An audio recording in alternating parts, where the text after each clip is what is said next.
more than likely they would have maybe, let's say, a step shadow, and a step shadow was something that an Ahaz would have in regards to looking at how the sun would hit these steps and cast a shadow, and they would know what part of the day it is. So looking at the full period of what we will say would be from the evening when the sun sets, right, during the twilight hours, right? We have three types of twilight hours. We have civil twilight, where it's getting dark, and it depends on where the actual sun is setting in regards to the ecliptical plane on the earth. And then from there we have a nautical twilight, and then we have astronomical twilight. So during civil twilight, it's getting dark, the sun is setting, but work can still be done because you can still see. These people were very empirical. They didn't have electricity like we did. So a lot of work or laborious work will be done during the day when people can see going outside and doing various things. Any other work that was performed in the evening will more than likely restricted to the home, because that way they would have their own type of lighting, whether it was a torch that they lighted, a candle, or whatever else they used to burn fat in order to have light within the home, right? So I say this to say that once we have a complete closing of the twilight hours, nautical meaning that this is the time where the sailors on the seas would use this portion of the sun setting in order to best see the stars or the celestial in order to determine what direction to go. And then when we get to astronomical twilight, it's almost completely dark. You can't see anything outside unless you have some type of artificial light. So going from one period of time that they saw empirically to another period of time is how they reckoned events occurring and how they determined how a day was rendered. And I'll give you an example of what I mean by that. A lot of us was using texts like Bereshit chapter 1, where we're talking about day 1, day 2, day 3, etc. And when you go to Bereshit chapter 2, we see that all the work had ended, right? When we open up verse 2, Waikulu ha-shamayim wa-charetz wa-chal seba'am. So he says, and he finished, or the works was finished, the heavens and the earth and all their vast array. That means nothing else had to be completed after that. Then it says, Waikal Elohim bayom, and it says, ha-sebe'i. So we get to the seventh day, his work, melakto, Asher Asad, which he had made, and it says why he spoke and he rested when on the day portion, because we don't see a bokeh and a reb on the seventh quote unquote day, yom. We don't see that opening and closing of a period of time. It's just a period of time where there's no opening and closing, because it was intended for it to stay like that perpetually based on Adam's adherence to the Most High's commandment. So one thing that we miss is that there's various ways in which Yom is rendered, and I think I may have like a minute or two, but there's various ways that it's rendered, and it's very important for us to see an example. So if you guys have Genesis chapter 19 verse 34, we'll see something very interesting, because what I want to do is pull on other passages that help give us a complete midrash of the text. So midrash, the rash has to do with it taking out something, right? We're looking at something, trying to interpret something, and the mem prefix is taking out of what we're seeking. And there's various two major types of midrash. We have halakha midrash and agaba midrash. One is determining of the narrative. How do we interpret the narrative? The other one is how do we interpret the mitzvah or the laws, so that way we can practically apply them today. Anybody that's looking at the Torah and then more of that extension of Tanakh, we have to use appropriate midrash to know how to approach the text. And one way to do it is looking at words and terms. So if you go to Genesis or Bereshit 19:34, can somebody read that for me real quick? I don't have it. Anybody? I've got it. Yeah. You said Genesis 19:34. Time.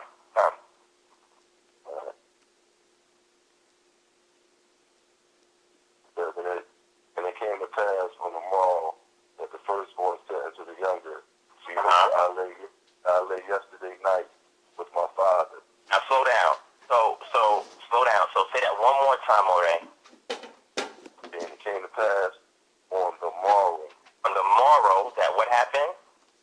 That the firstborn said unto the younger, behold, I lay yesterday night with my father. Let us make him drink wine this night also, and go out and lie with him.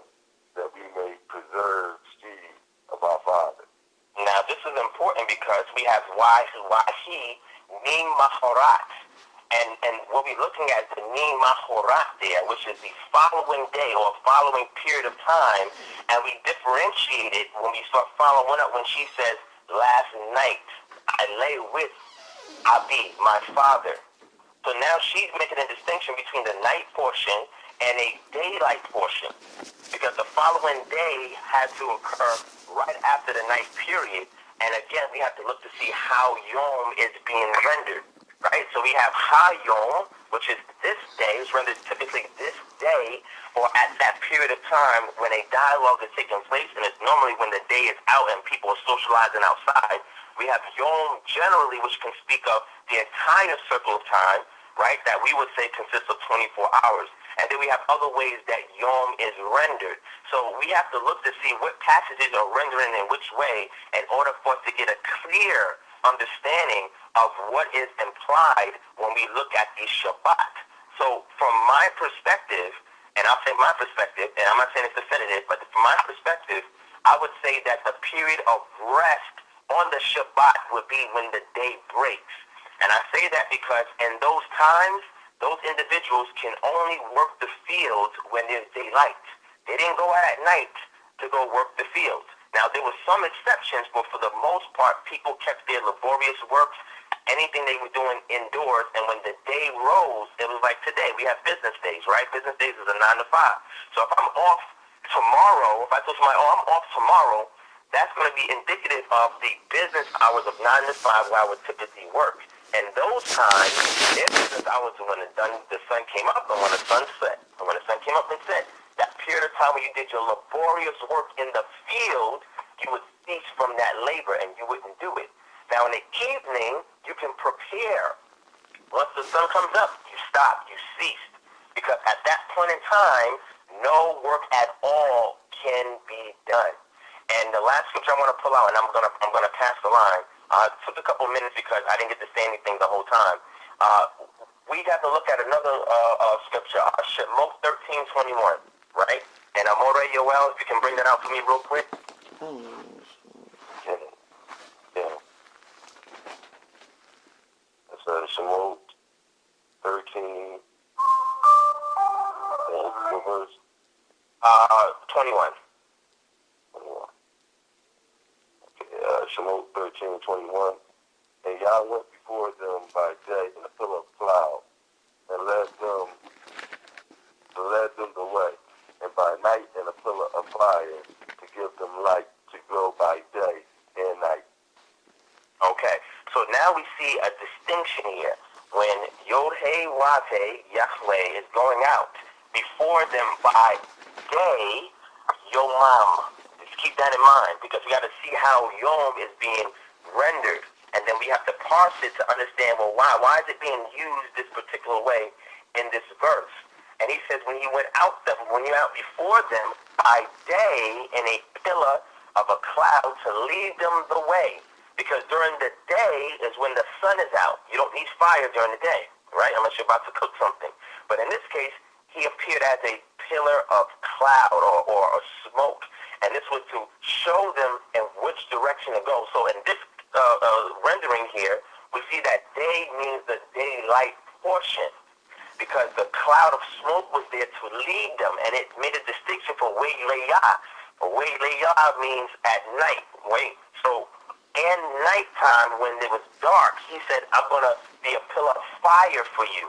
And this pillar of fire that I'm going to be for you is going to give you light so you can travel, so you can travel by day and night. So he's saying, I'm going to do these things for you because I'm distinguishing what I'm going to do during the Yom portion and the Layla portion. I'm going to give you a cloud of smoke. I'm going to give you a pillar of fire so I can take you in the direction you need to go. So again, we see that it's parsed a different way now than it was before. So when we hear the term day, we have to understand the author who's writing at whatever part of the text that we're reading. We have to understand what the implication of what was being written. And if we're going to say to people now, we're going to institute a halacha, because now this confusion is because there are practical means of things that happen contemporary that they didn't have to think about back then. So now we have to find a way to implement it today so it makes sense in our day and age. Because the way things are rendered in the calendar that we use is not the same thing they were using in their day. So I'll yield the floor and just wait my turn next time around. And I've got to say, I'm learning a lot from all the elders that's on the line right now. All right. Tell us about you. Put me in rotation. See, I got you. I know you want to be here. This is one of the... All right. It looks like it's my turn to... No, it's Yoel's turn to talk, followed by a donation, and then followed by a donor share. Yoel, you have the floor. Ken, shalom to Ken, and also shalom to my brother Ryan Divine, a very good brother, and I enjoyed those words and information that he shared. I just wanted to, reiterate again, some of the words that Ryan Divine had mentioned, which I definitely keep emphasizing that we definitely have to look at context, and we have to look at roots. We also have to keep our minds open that one interpretation doesn't, stand for what we may see something at other places. Meaning, I keep hearing us saying day means light, and that's it. I think I heard someone else disagree that day can represent the moment or time of something, and it doesn't necessarily have to be light or darkness. But context, going back to that, is very important when we're looking at scriptures. A couple questions that we have to ask ourselves when we're talking about light in terms of day is, where does evening or where does night come into play? One of the scriptures I want to turn to real quick is Exodus, the 12th chapter. And the point is just to leave something to think about. So let's go to Exodus, the 12th chapter, and if we could, one second, if we could read 12 and 14, about I just want to share something real quick there. I'll read it, it doesn't matter. Exodus 12 and 14, it says, "And this day shall be unto you for a memorial, and you shall keep it a feast unto Yah throughout your generation, and you shall keep it a feast by an ordinance forever." And then it says, 7 days shall you eat at night, even the first day you shall put away these three-four out of your houses. For whosoever eateth come up from the first day, that day will be cut off. So the questions I had from this reading of Exodus, the 12th chapter, and they were rhetorical questions. Okay, so when we were told, number one, that this day should be a memorial, we're all quite clear that this is talking about Kagmat, or the Feast of Unleavened Bread. Okay, so now, when does that day begin? It's saying that this day shall be unto you a memorial. So it's saying that this has to be the light portion of a day. We won't get to that. Okay? And then it says in verse 14, 7 days till you eat unleavened bread. From the first day, you should put away leavening out of your houses. Whosoever eateth leavening from the first day into the 7th day, that still should be cut off from Yisrael. So my question is this: where does these days begin? And that's answered. Go down to verse 18, same chapter, Exodus 12 and 18. It says, "In the first month, on the 14th day of the month, at evening shall you eat unleavened bread until the 120th day of the month at evening." So it tells you at what point to end the day.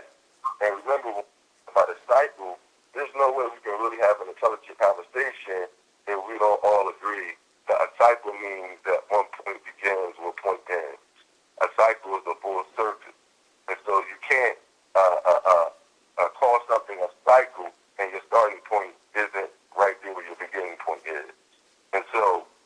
Creator is quite clear how many days we're supposed to keep the feast.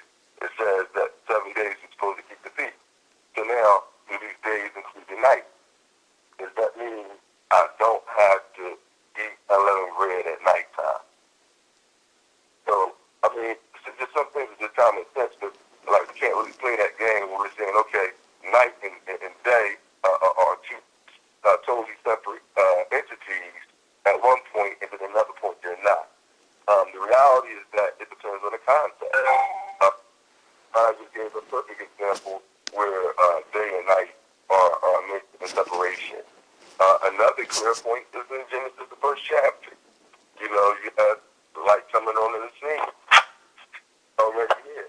They're cohabitating together before they're separated.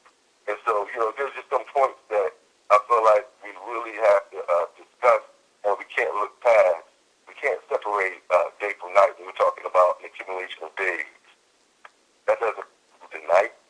And we have to make up our mind where our starting point and ending points are. They have to meet each other. We can't put space in between that a cycle. So what is our cycle? And so many people who start their day in the morning have different understandings as to what part of a day is evening or even night, because there are different parts of a day. So if you got a day, what part of the evening is your day? What part of that day has a night? Or if it's separated, how is it attached to that in any way? Does it come before it, after it? There's just some points that are just not really brought out when people are trying to separate night and day when they belong together. I'm not talking about times when they are separated. There are times when you have, it may be specifically talking about the day portion of life. In Hebrew, you'll get the word Allah Shakar, you know, talking about breaking of the day. You know, you'll get the word tomorrow. You know, you'll get different words when it wants to actually break down different points of a day. However, there are times when it's inclusive. And some of those times when we saw it was inclusive is not only Genesis, the first chapter, but it's some of these laws that we're reading. When we read about keeping the feast for 7 days, come on, we know it ain't excluding nights.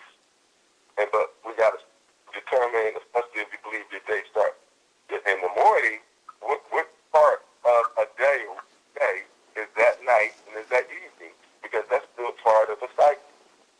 And so these are just some of the points that I think definitely need to be spoken about. And there are just too many points that are clearly saying that a day starts in the evening and during the evening part for us to just, you know, just throw aside like this doesn't, you know, belong. In fact, this concept of daylight starting the day is really a new concept. I ain't gonna say it's really new. It's just really starting to gain momentum. We have brothers talking about this for the last 12 years now. Murray Alicia out of Cincinnati, Ohio, one of the key players or leaders that came forth with the theory of a day starting at light. And so my point is that that is really a new theory with no tests, no experimentation. I even like to say even no clear literature, no context, no validity behind it. At least not today. And so, you know, I definitely like to see the connection in that in Hebrew context, where it's including evening and where it's including night being part of the day. So that is my spill, but I hope that we can continue this discussion maybe on a platform where we can start eliminating misinformation, meaning that if we all come together and we say, okay, this is the interpretation on this point, then let's get rid of the misinformation. So until we can really come together and agree on context, agree on interpretation, we're really going to have this back and forth. But I think we can eliminate that by really getting into context of Scripture and getting into Hebrew understanding. I'm telling you, that will really get rid of many of our misinformation and any of our disagreements as well. Right, throw out for that, Ike. Don Yoel. I have the floor followed by Don Asher. Asher, you still with us? Yeah, I'm still here. Okay. And my comment is this. Just to throw some more stuff into the pot, talking about Yom, talking about day, consider this. The Almighty told Adam, in the day that you eat of this, you will surely die. You will surely die. For Adam, after he ate from that, lived to be 930 years old or so. So in what context is that a day without making the Most High a liar, or without making you understand that this word Yom has a myriad of definitions? A myriad of definitions. I like the one dealing with a day of the Most High being 1,000 years. That's one day Most High time versus 1,000 years our time. Because that sets neatly with Adam. When the Almighty say, in this day you will surely die, because he did not live beyond 1,000 years. It sets also neatly, scientifically, because I could see in 6,000 years, our time, the Most High could be on his schedule, his time, and hook this bad boy up neatly. In 6,000 years, our time. So when we talk about the word Yom, day, you have to put the word in the proper context. In what context is Yom being used when you read it in the scriptures? If you locked into every time you see the word Yom, it's from 12 hours, sun up to sundown, then you are retarded.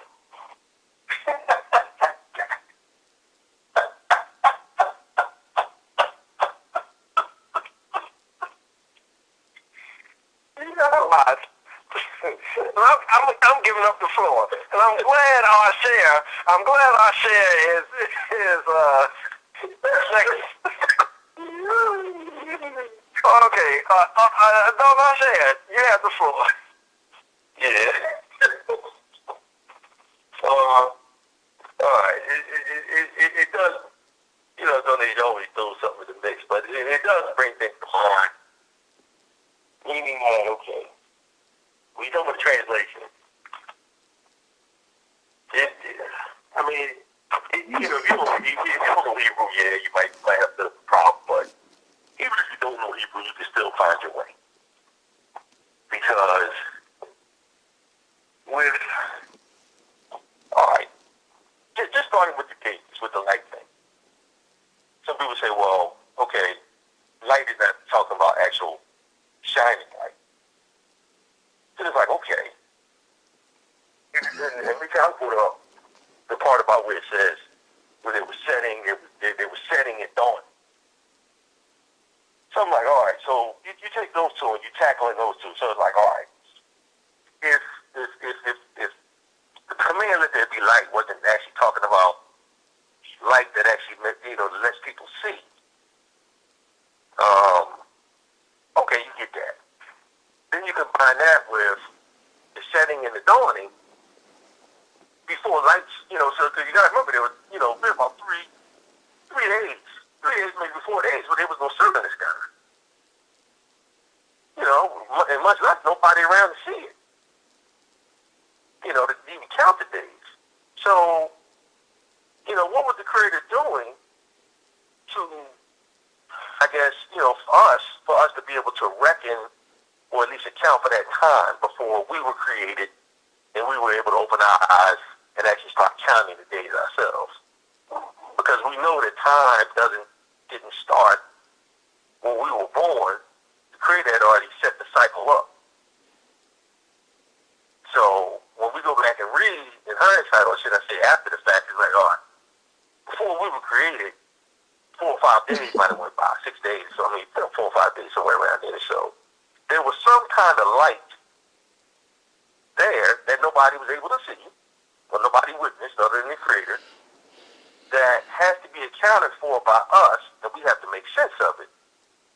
So setting, like the sun setting, possibly couldn't apply to the first 4 days because it wasn't even there. It wasn't even in the sky. But there was some form of light that kind of maybe represented what we know as evening.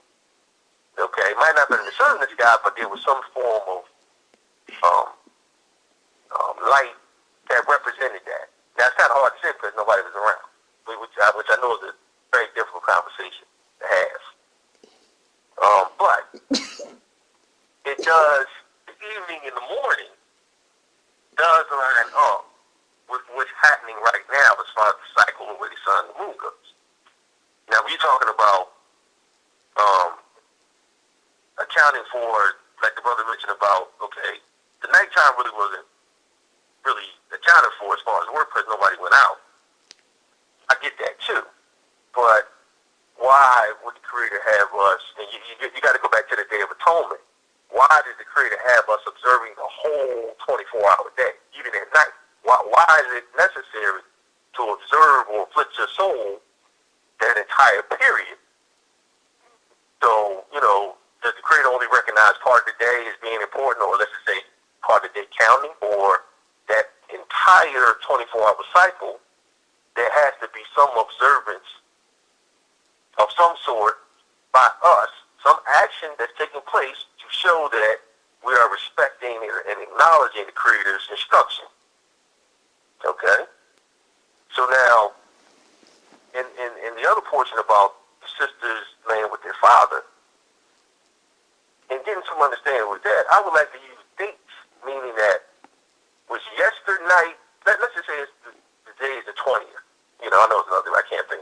Let's just say the day is the 20th. So for those of us that believe the evenings start, and the day start in the evening, this is say the night is the 20th. So when the sun went down about 5:30. So this is like 1 o'clock in the morning. So the sister, the day is the 20th. The sister slept with her father.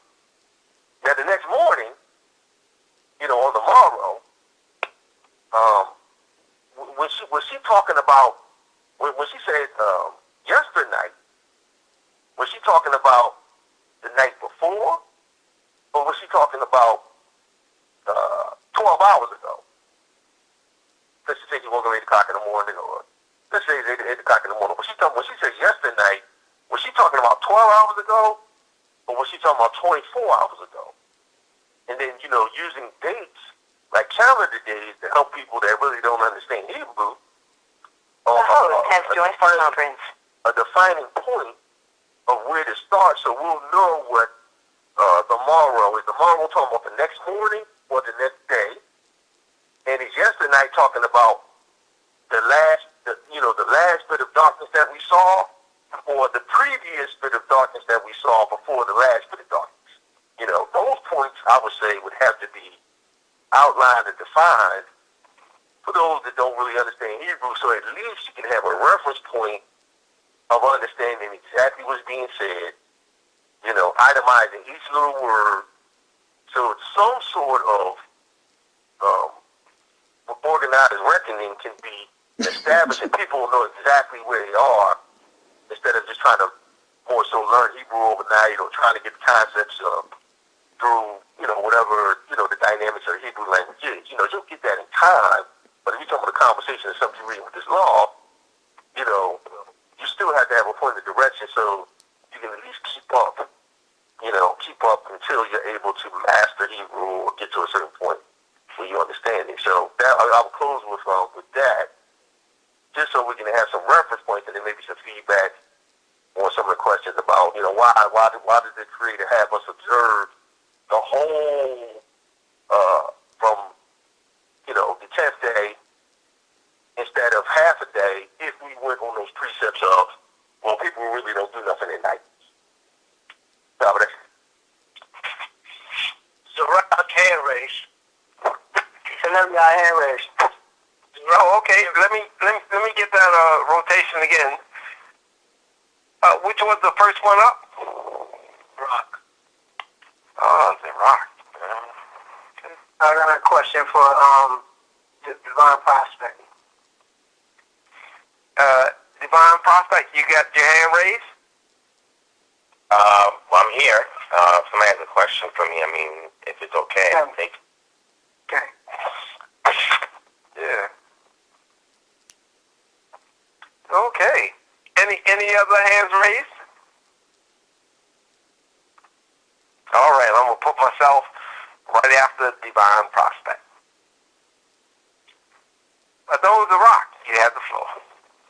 Hold on. The brother made a very good point. See, one thing is, a matter is always, the word of the Most High is always established by the mouth of 2 or more witnesses. There's only 3 witnesses on this phone that says the same thing that the Most High says and uses the reference points in their proper perspective. And that's me, Brother Divine, and Mikhail. Everybody else on here is under the impression that the day starts in the evening. The brother made a very good point. When the heck you going to be doing that night? Unless you're a sentry and you got duty to watch. That's the only reason you could be out at night if we was home. You ain't going to be doing no morning work. You're going to be at the house. And when the light come up again, very good point the brother made about when the Shabbat would be.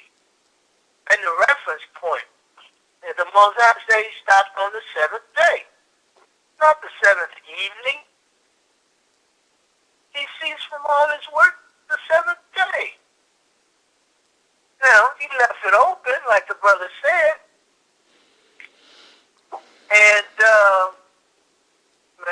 they get no clearer than that. Then he went to Exodus 13 and 21, same one I went to, and broke it down even more beautiful and made it more clearer that the Most High was talking about reference points. And we all know that the Most High was referencing when I'm going to lead you,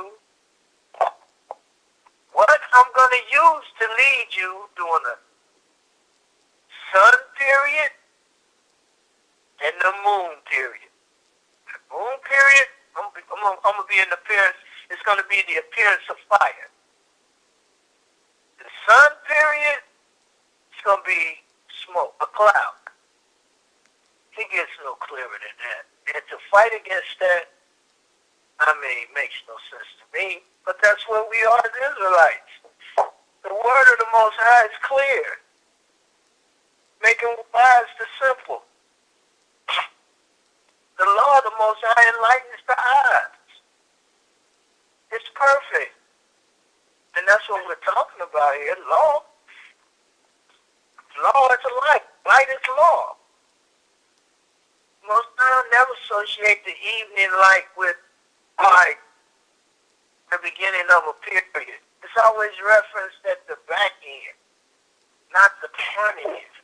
But for some reason, we want to associate the evening with a beginning period, when it's clearly stated that our people always spoke the correct way. And yesternight, last night, we say last night. Ancient time, our people said yesternight, which is the same thing. Yesterday, that means it passed out. Yesterday, the last day, yesternight, the last night. Now, you ain't got to be a rocket scientist to figure this out. It's just that we want to hold on to those interpretations that we got when we came into this understanding.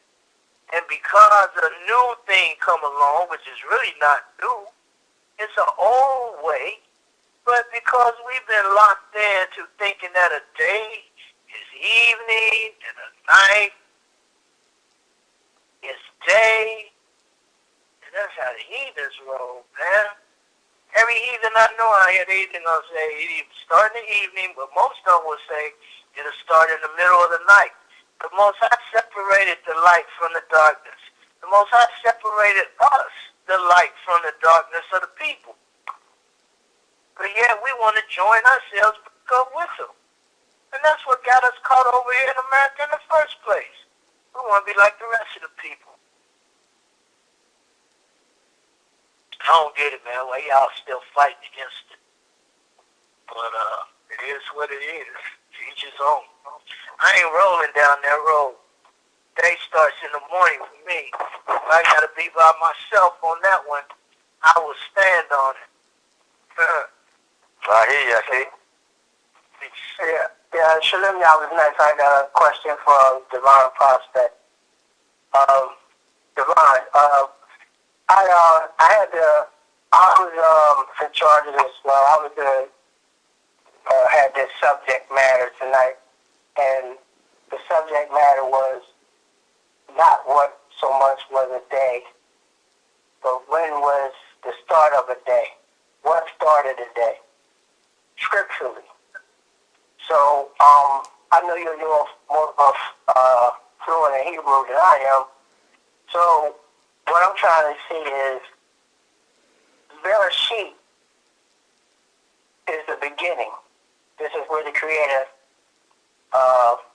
set things in order. So, what I'm trying to get a grasp at, maybe you help me out. And what was the order of things in chapter 1, at verse 5, when, the Most High said, He called light, He called day, and the darkness He called night. Okay, and then the Most High went on to say, and there was evening, and there was morning one day. Now this is the Most High speaking. It's not Shalom Yah speaking. This is the Most High speaking. So, it's like my brother is trying to just say that it's all about light, and that the darkness does not play a role in it. Or, if I believe in the Shabbat comes in the Hebrews, he's basically saying I'm a heathen. That's how I'm taking it. So, can you break that down for me? I mean, can you break that down in the Hebrew? When does a day start? When does the Most High? Because the Most High didn't say it. The day starts. Where's the scripture when the Most High said a day starts, or a day starts a day? Where does it say that in scripture? And so I'm just going by what starts a day. When does a day start? Keep going through the scripture, and having the concept of evening or night is out of the equation. We're just dealing with light and daytime, and we know that Yom has a lot more meanings than just daylight. It has a lot more meaning than just daylight. So can you elaborate on that for just a second, and then you can move on to your points. Okay, no problem. All right, so Bereshit 1:5 is Vayikra Elohim Laor Yom Vela Chosek Hara La Yela Wahi Erev Vayich Boker Yom Echad. Right. So how I would perform midrash on this is being able to look at not only the context but the words that's used to indicate the context. Here we have the word Vayikra, right? And we even use that word for Leviticus, right? The what's being called, right? What's being spoken, right? So Vayikra, and he called, right? And we have that in the conservative Wab, and he called Elohim the light, Laor, the light, or towards the light, or towards light, because we have lay as the prefix there, or la as the prefix there, yom. So now what he's doing is he's gearing, or we see the preposition, the preposition is he's gearing the light and assigning it a title or a name called yom, or day. And this is in the context that opens up, this is the law of first reference when we do prophet midrash, and how something is, the scene is being set as a reference point for things going forward, and then it's further elaborated on per event, per situation, per scribe, per character, etc. So in this portion, and this, at least in this part of the text, he's assigning something to something else. He's assigning the light and aligning it with day. Now, people who read maybe regular critical edition Bibles, they'll see where they take the word day and they capitalize it. Now, we know in Hebrew there's no capitalization there. But in English, they capitalize it as day because in this context, he's assigning the light to a particular reckoning of time called day. And then when we move forward, we see in the darkness, right, he called night. So now we're assigning darkness to something he's calling or naming the night. But the key is wahi ereb, wahi boker, and were the evening and the morning. So the evening time has to do with a period in which darkness is ushered in, and the morning period of boker is the time period when the daylight is ushered in. So once the night is ushered in, the night ceases the moment the boker or the morning begins, and the morning ceases when the evening or erev begins. So the reference point to evening has to do with the indicator that starts a period of darkness called Layla or night. The morning aspect has to do with the period of time in which the light emerges, and the light is called day, and it's the daylight portion. So keeping this concept in mind, then we move forward to the last clause, which is Yom Echad, the first day. Now look at this. After we read the context, up into Boker, from Wayikra to Boker, when we look at the final clause, Yom Echad, here's the interesting part. Yom Echad is separate from the rest of the verse. Well, what you mean is separate from the rest of the verse? Which means that even though Yom is used twice in that verse, it has a different contextual and semantical value in the verse itself. Because when it's first referenced, it's assigning the light or the order portion to what we call day, and the second inference of it, it is when we're saying that a total portion of period, a total portion of time, or when we say the Echad or Yom Echad, the first day, incorporates these cycles of light day and darkness night, which is indicative of the evening and the morning. The problem is that we read it in a singularity straight through, we miss the semantical value of Yom, and we miss the contextual inference that the scribe is trying to convey. So keeping that in mind, remember I said earlier, when you look at the twilight period, that is indicative of evening and indicative of morning. The twilight indicates a transitionary period from one phase of time to another phase of time, because the scribe was writing with the concept of relative dating. Dating is reckoned based on an event that is empirical, that they can observe, they can absorb, and they can also convey. When they're speaking about it, that will be known within a cultural, historical worldview of the people at that time. So again, everything that we're saying here makes sense, but what we're missing is when we look at Genesis 1:5, there are two semantical values for Yom based on concept. Now, people who read the Hebrew here, you'll see that there's a divider mark between Boker and Yom. Now, if y'all don't know what that is, go back and look at it in the Hebrew and go and research. But the reason why that is there is because it's showing you that even though it's in the same verse, right, it has a different value than the rest of the text. So now we get to resolve somewhat or harmonize somewhat the things that we're all saying. One person is saying, well, a day is a full 24 hours. Another person is saying, well, a day just means the daylight portion. Guess what? You're both right. It just depends on the context and where else is being used. Now, I'll say this and I'll end off. The book of Genesis, Ministries that's being written, we ascribe the authorship to Moshe.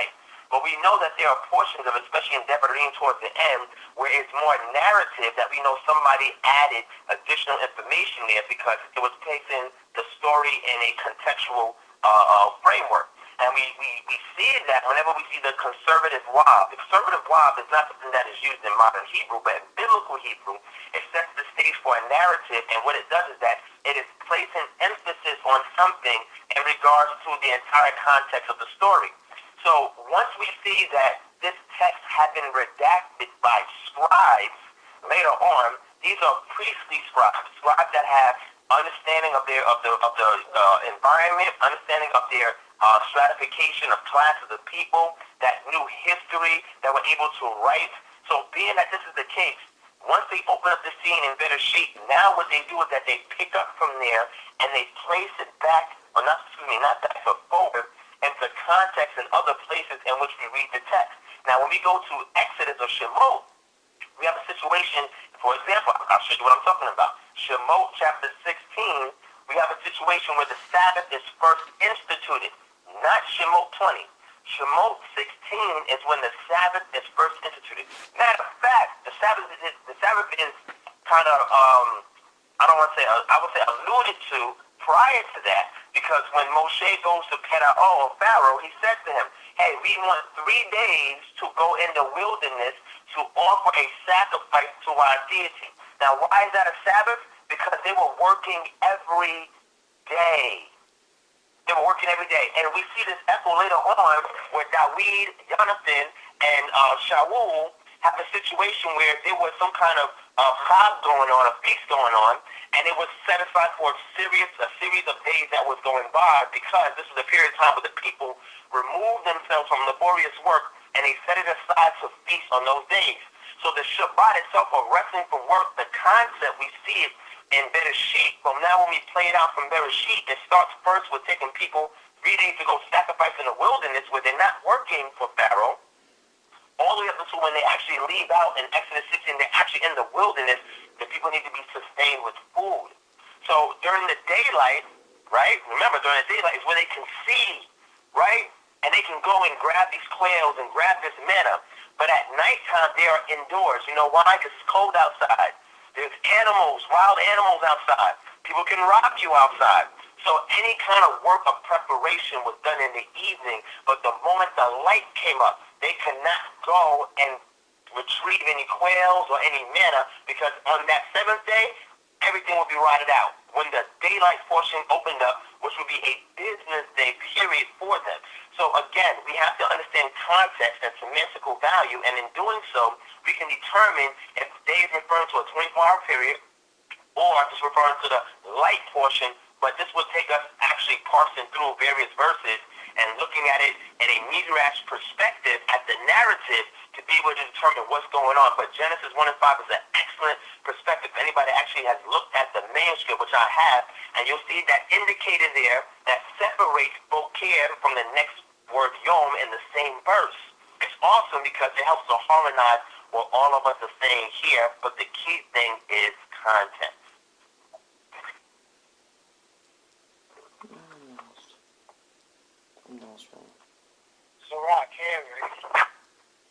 Being taught off of that, key.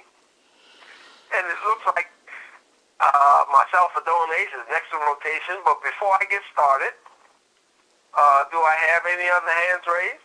Not sure. You can put me in. You can put me in After Zora. All right. And my comment is this. Going back to our original, when does a day start? And one of the aspects of a woman of virtue is that she worked at night, let alone working at day. She worked at night also. And the reason why I bring that up is because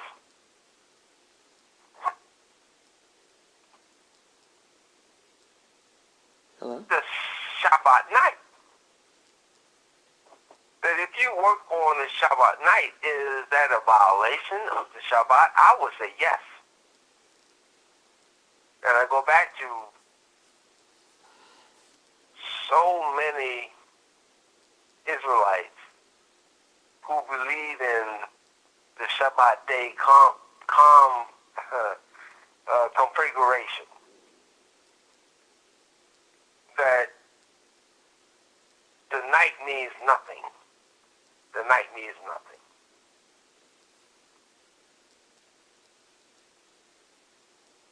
There was a lot of scriptures brought out in this evening's conversation.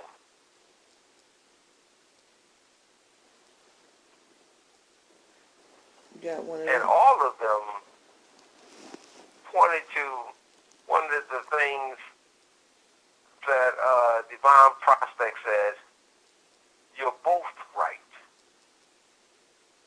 You're both right. Look at both sides of it. And yes, we are. On this issue, we're both right.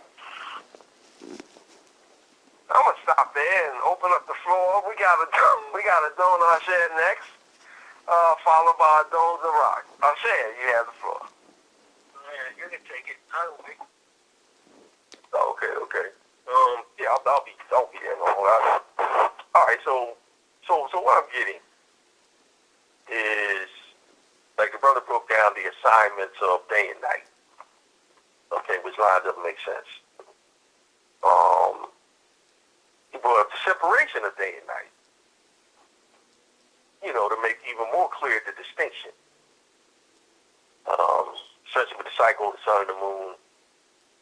Well, the sun, you control this part. The moon, you're going to be dominant in this part. So that's the easy part now. Where I guess where the confusion is, okay, if we're both right, like a donation, okay, you're both right. Then the brother put it out first. He said, well, you're both right. It's like, okay. For those that believe the evening is not really a part of the Shabbat, or should I say of any consequence in a sense, is that they're using the fact that the day was separated from the night, okay, they're using that as, I guess as a tool of non-observance of the law for half of the day. I mean, that's what it keeps coming back to. It's like, well, being though the separation made, the created laws don't have to be observed during this particular period, some of the evening or the night. The created laws don't, there's no transgression, so there's no mandatory order of observance. It just doesn't have to be done. So you don't have to consider the created laws during the evening. That's basically where it's coming back, what it's coming down to. And for those that consider, okay, the whole day, the whole 24-hour period, even though they observe, they believe the day begins during the daytime, it's still a discrepancy, because what the brother brought up as far as in the Hebrew lines up perfectly with how you're supposed to observe the Day of Atonement. Probably the most important day, that we have. What the brother explained as far as from the Hebrew perspective lines up with that perfectly, how you're supposed to observe it. And anything outside of that, it just brings into question, it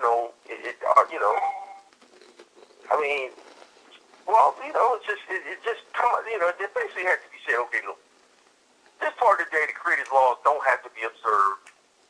You will not be held accountable, and the creator is not worried about this part of the day where his laws are being observed. I haven't heard that yet, because that's what it keeps coming back to. That's what it keeps coming back to.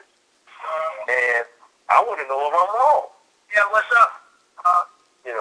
I want to know if I'm incorrect. When when I say that, you know, during the evening or during certain parts of the day, the creator is always going to actually observe. That's what I said. Hello? Yeah, I'm on. Not sure what They that hear was. me? Yeah, Rocky, that. Yeah, you're next. Oh, okay. I'd just like for the brother, is he still on? Are we the only ones on? No, keep on. I'm on my radio. Well, it's on. What brother you talking about? Divine. Yes, I'm here. King. Hey, explain that first light that's in Bereshit there. The Most High saw the light, and the light was good. Because I'm under the understanding that that's the law that the Most High is speaking of. So could you break that down? If you would, please. You can take my time to do it. Sure. Okay. So, in Bereshit chapter 1, we see in verse 3 where it says, Then Elohim said, Let there be light, and there was light. It says, Elohim saw that the light was good, and Elohim separated the light from the darkness. Elohim called the light day, and the darkness he called night, and there was evening and there was morning one day. Now, the important thing that we have to see here in the text is two things, because when we get to the sun and the moon, there's a particular word that's used there that can give us an inference that at one point in time, maybe that light that he's saying, let there appear, was actually the translucent aspect of the sun reaching into the surface of the earth. And he was cycling it, but did not remove a particular amount of cloud cover so that the moon can actually be seen. Because whether there's clouds or not, the sun can always be seen, but if there's heavy clouds, you can't see the moon. And sometimes this interferes with even the 2-3 witnesses that are calling every month when the new moon is shown. If there's heavy cloud cover, you can't see the moon. But the sunlight, you can always see when it's light time. So the way I interpret that is that the sun itself was the light in which he said, let there be light to shine on the earth. But because he did not make any separations of anything, remember, the firmament was still there. He didn't divide or expand or anything at that time. So as he is making his way into this creation situation, then we have a particular word that's used when we look in verse 14 on in regards to the day and the night. I'm going to go ahead and see if I can grab it here, and I can read it out. And it says, Vayomer Elohim, and he said, Elohim, let there be Yehi Me'orot, the light in the expanse of the heavens. Then he says, Lechabir, which is to separate a space between Ben, Hayom, the day, Ben, and from Hal, Leila, the night. Then he said, then let them be for signs and seasons and days. Oh, Yamim is there, and days and years. Washanim. Now look at this. Let's go to verse 15. He says, and let them be for light, lim, morot, birkia, in the expanse of Hashamim, the heavens, to give light upon the earth, and so it was. Now watch this. Let's keep going. Watch this. And it says, why ya'af? So we got to look at the root word for that. And this is interesting, right? We have the word asad. Asad can mean to establish, to accomplish. All right? So now he's in a situation where he's not he's not creating something, right? What he's doing is he's establishing or giving something its decree. So now that he has terraformed the earth, and now that he has adjusted what we see in the atmosphere, so that way the firmaments are separated, the waters, sky waters are separated from the ocean waters in the earth. Now there are changes that are being made. Now he has to establish certain things in order to conduct time. Now that this cloud cover and this mush has been separated. Now my interpretation, I say it's my interpretation of Genesis 1 and 1. We have the term there bara. We say bara a lot, right? But we also get various ways that we can conjugate bara depending upon how it's used. Another way to use bara would be berit, and berit we know means a covenant, right? But here's the important thing. if we look at it, bara, in another verse, we see it also means the fat of an animal. Now, this is going to make sense if you understand what it is that I'm trying to say, and then I can explain as far as the time, reckoning the time that's occurring. When the Most High comes on the scene, we don't have any kind of ontological explanation of why he's there. The text does not care about that. That is irrelevant why he's there, right? He's the self-existent one. He's always going to be there. The important thing is, what is he doing in order for man to keep his decrees that he has given the earth? He's saying, as long as the heavens and earth is here, obeying my decrees, my word will continue to be the way it's supposed to be. No matter what, it's not going to cease as long as the day is doing what it's supposed to do and the night is doing what it's supposed to do. What he did was he saw the fabric or the material that the earth was made out of, and what he was doing was separating and filling, separating and filling, separating and filling. So what he's doing is he's pulling things apart and he's adding things with the earth. He made dry land come out, and what came out of the dry land? Sprouted out. Vegetation came out the dry land. He created the seas, and he put animals in the seas. He created the expanse of the heavens and put the birds in the heavens. He's separating so he can fill. He's separating so he can fill, or he's separating so he can fatten. But now we get to a situation where asah is used, which is interesting. Is the first time we see it used in Bereshit, and asah means now he's establishing things or giving it its decree so it can accomplish what he set it out to do. So now that the cloud cover is gone, now the sun can be seen and the moon can be seen, and now the animals and the plants that are following, that preceded it and that's following it, now guess what? Now their circadian rhythm can be into effect, because now they're able to empirically see the sun and empirically see the moon. As before, the reason why he didn't give it its establishment, because there was nothing here on the earth that had a biological clock that needed the rendering of time in the heavens or Shamayim in order for it to indicate what's going on here in the earth. So now when we pick up and we try to find out what's going on for the sun or that light, the sun or that light was always there when he gave it its decree. But now that he moved the cloud cover away, he's separating things, the firmament, the earth. He's forming everything, whether it's in the celestial or the terrestrial. And in doing so, now he has to give the sun and the moon its decree, because now there's life on earth. Now the plants have sprouted out on day 3. So on day 4, guess what you need? You need the sun to go through the process of the chlorophyll active in the actual plant itself. And then the animals for themselves, the birds, they need the moon and the sun, and also the electrical magnetic field of the earth in order to navigate and go different places. So we see a scientific tradition that's playing out in Genesis, but the important thing is when we look at this light for the day starts, again, and I'll say this, and this will sum it up, and I'll yield the floor. There's a lot I want to say, but I don't want to take up too much time. There's 2 ways to render time. I can say a calendrical day or a business day. If I say business day to somebody, what is that going to allude to? It's going to allude to the general period of time in which people labor and work, which we will call a 9 to 5. But if I talked about a day that encompasses a full 24-hour period, that is a calendrical day. Now, why is this important? The important thing was, in those days, now again, family, you got to think about context, history, and culture. In those days, people were not working the field and doing all manner of laborious work outdoors, because when it was nighttime, it was pitch dark.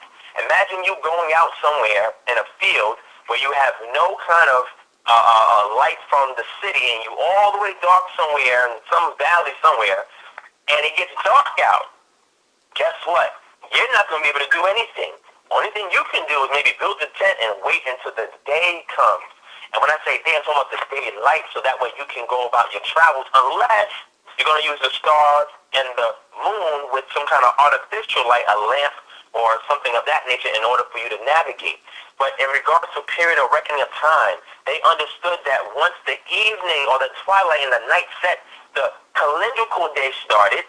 But the moment that the daylight appeared, the business day was brought in which they cannot do laborious work outside. They weren't going outside during the evening to do laborious work, but in Shemot 16, they were still boiling, still baking indoors until the daybreak. Because once the day break happens, you can't do anything. I don't care if you're trying to work inside and prepare for the next day or go outside. Once that light comes out, that business day starts, all matter of laborious work ceases. And this is the reckoning time. And what I want to say is I want to give you guys a reference because I heard my Moray Yoel on the line. He made a reference and say, well, this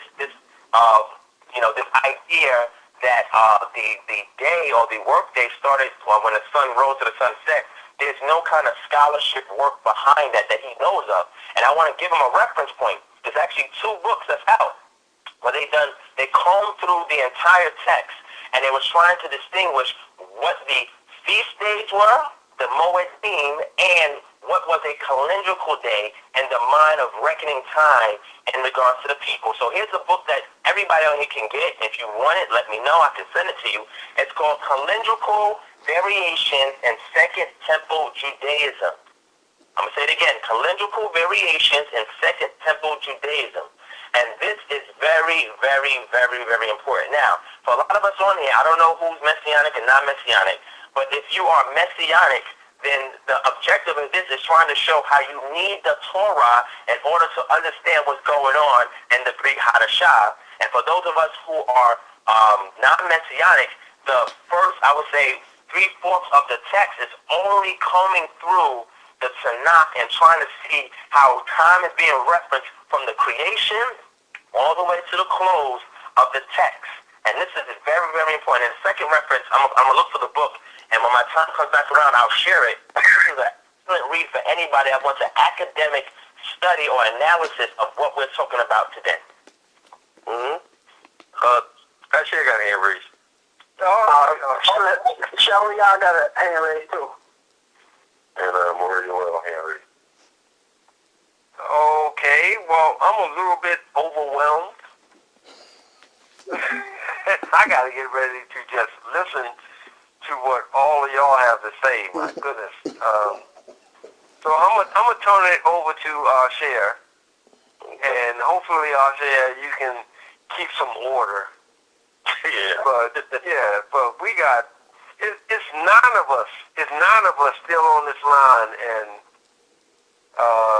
my goodness, it's a wonderful crowd. I'm just gonna listen to what's going on, and I'm gonna turn it over to Cher. And Cher, you have the floor, and you have the order. All right. Just remind me. I'll say my comment. Just remind me next. The brother just did an excellent layout. I think we've been on this line about maybe a good 4 hours, and I do remember saying earlier that the bubble that we live in, the bubble that the Creator's prepared for us, the brother just outlined in explicit detail of that bubble that I was talking about. Meaning that in full circle, you can master this Torah even if you don't know Lekka Hebrew like I do. Or should I say starting out, starting to get a little better just by words that I'm hearing. But speaking a language, I'm nowhere near where I need to be. But you can master this Torah and the understanding of it if you don't know Hebrew. So with me mentioning at least about an hour earlier about the bubble, scientifically when we were on that topic, about the reason why the sun doesn't work the same for us on the earth as if we tried to travel, to the sun, like going past, leaving the earth and going past Venus and Mercury. The sun just would not work the same for us in those 2 different environments. That's why, as far as, in respect to the bubble that we exist in, like the brother said about, the order that the Creator's setting up, as long as the day does what it's supposed to do and the night does what it's supposed to do, that's,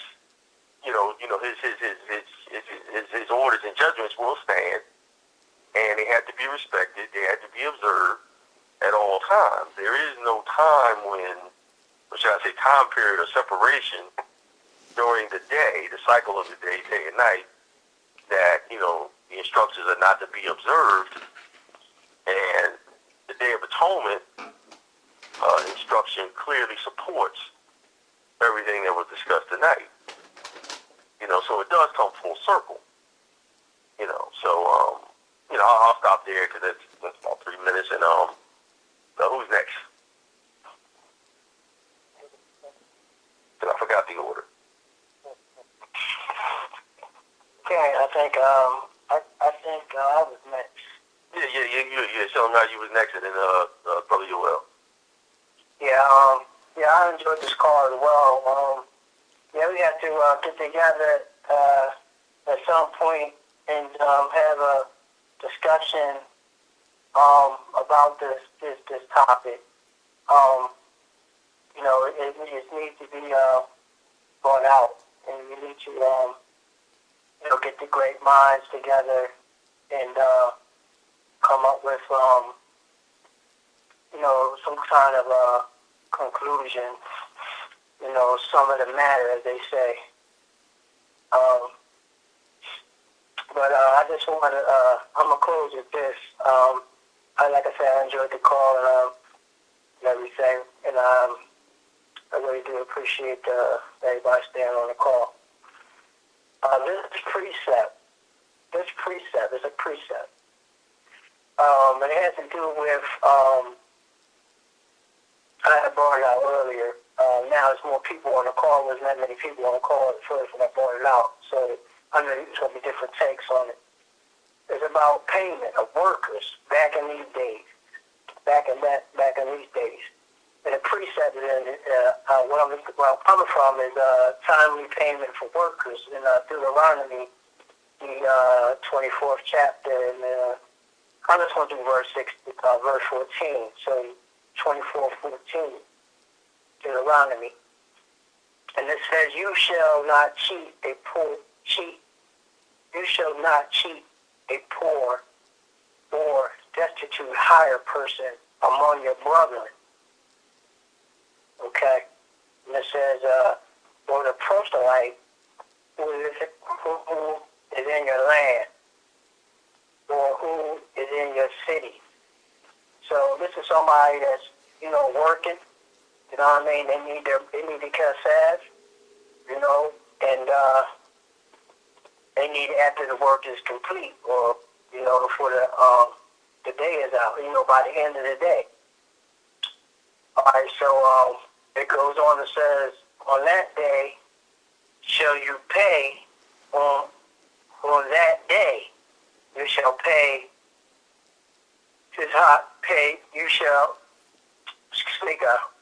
On that day shall you pay his hire."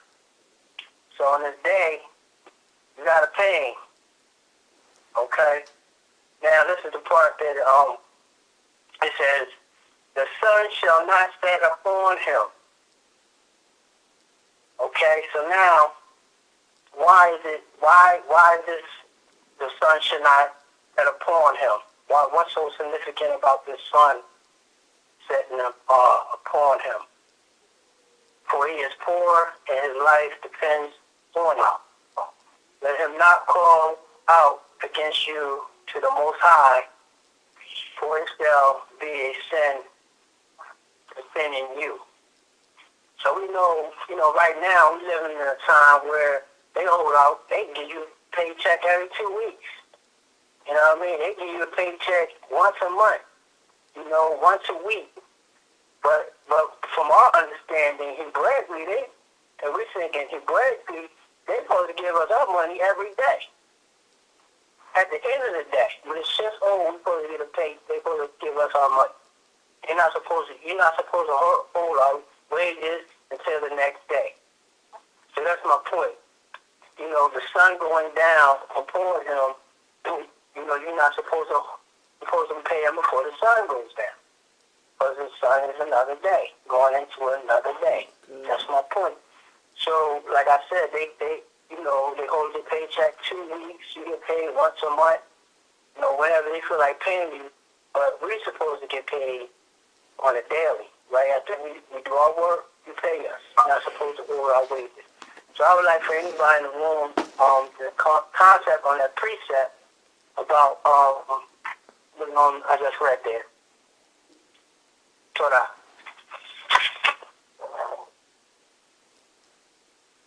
All right. Brother Yoel, you're next. And, if you got a comment, just your hands raised, and I'll put you in rotation. Brother Yoel, you got the second one. Okay, shalom, family.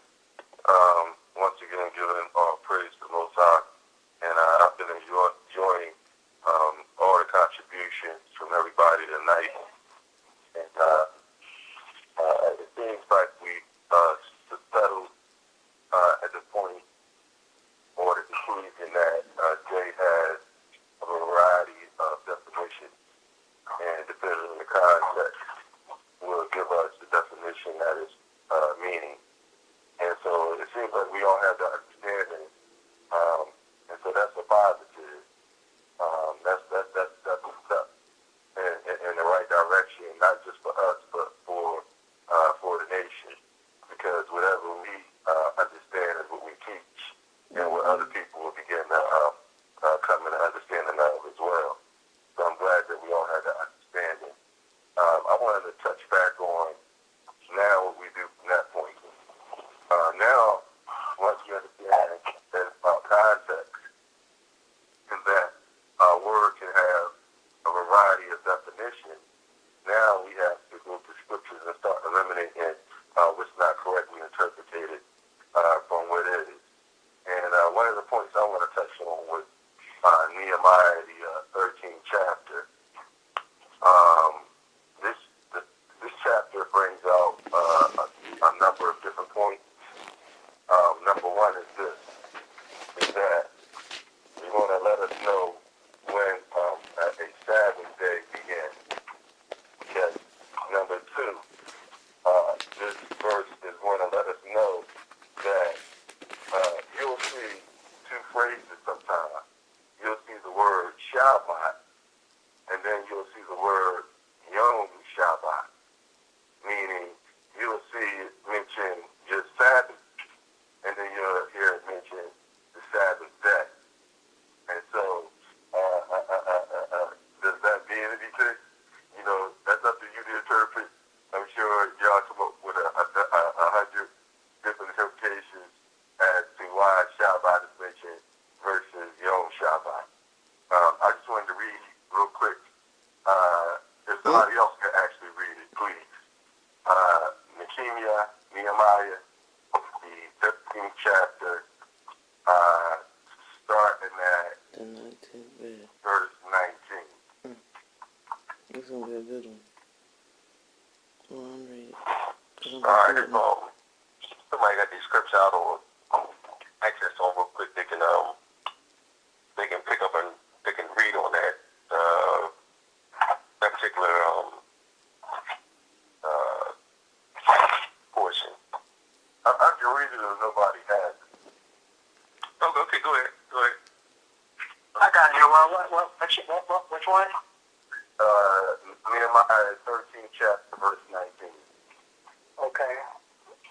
Nehemiah chapter 13, verse 19. Okay, mine's gonna read different because I got the Tanakh. It happened when the gates of Jerusalem cast a shadow before the Sabbath. Then I spoke the order. Dang, so in Hebrew, it uses the word zalal. Zalal means it began to darken, began to shadow. That is a great definition of that transitional period of time called Erev, or evening. And so we see a shadowing, a evening period, a mixture taking place before a certain period of time, before the Sabbath day, actually, it says, before the Sabbath. So before the Sabbath, it began to darken. So, it's clear. We just gotta, sometimes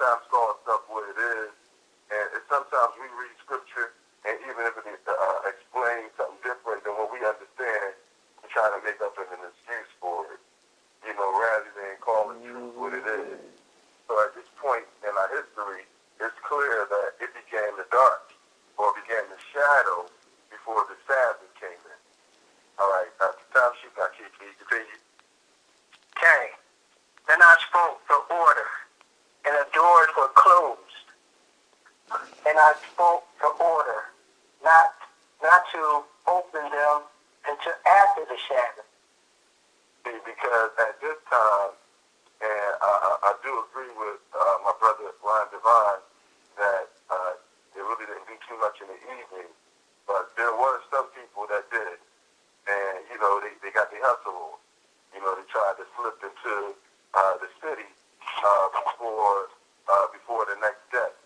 And so we got a lot of people who will bring in different victuals and different wares during the evening.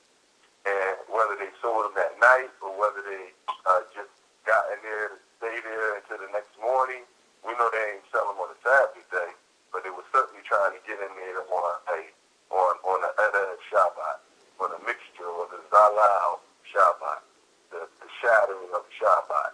And so the gates were being closed before the Shabbat so that there would be no selling going on. I'm sure you can hear you.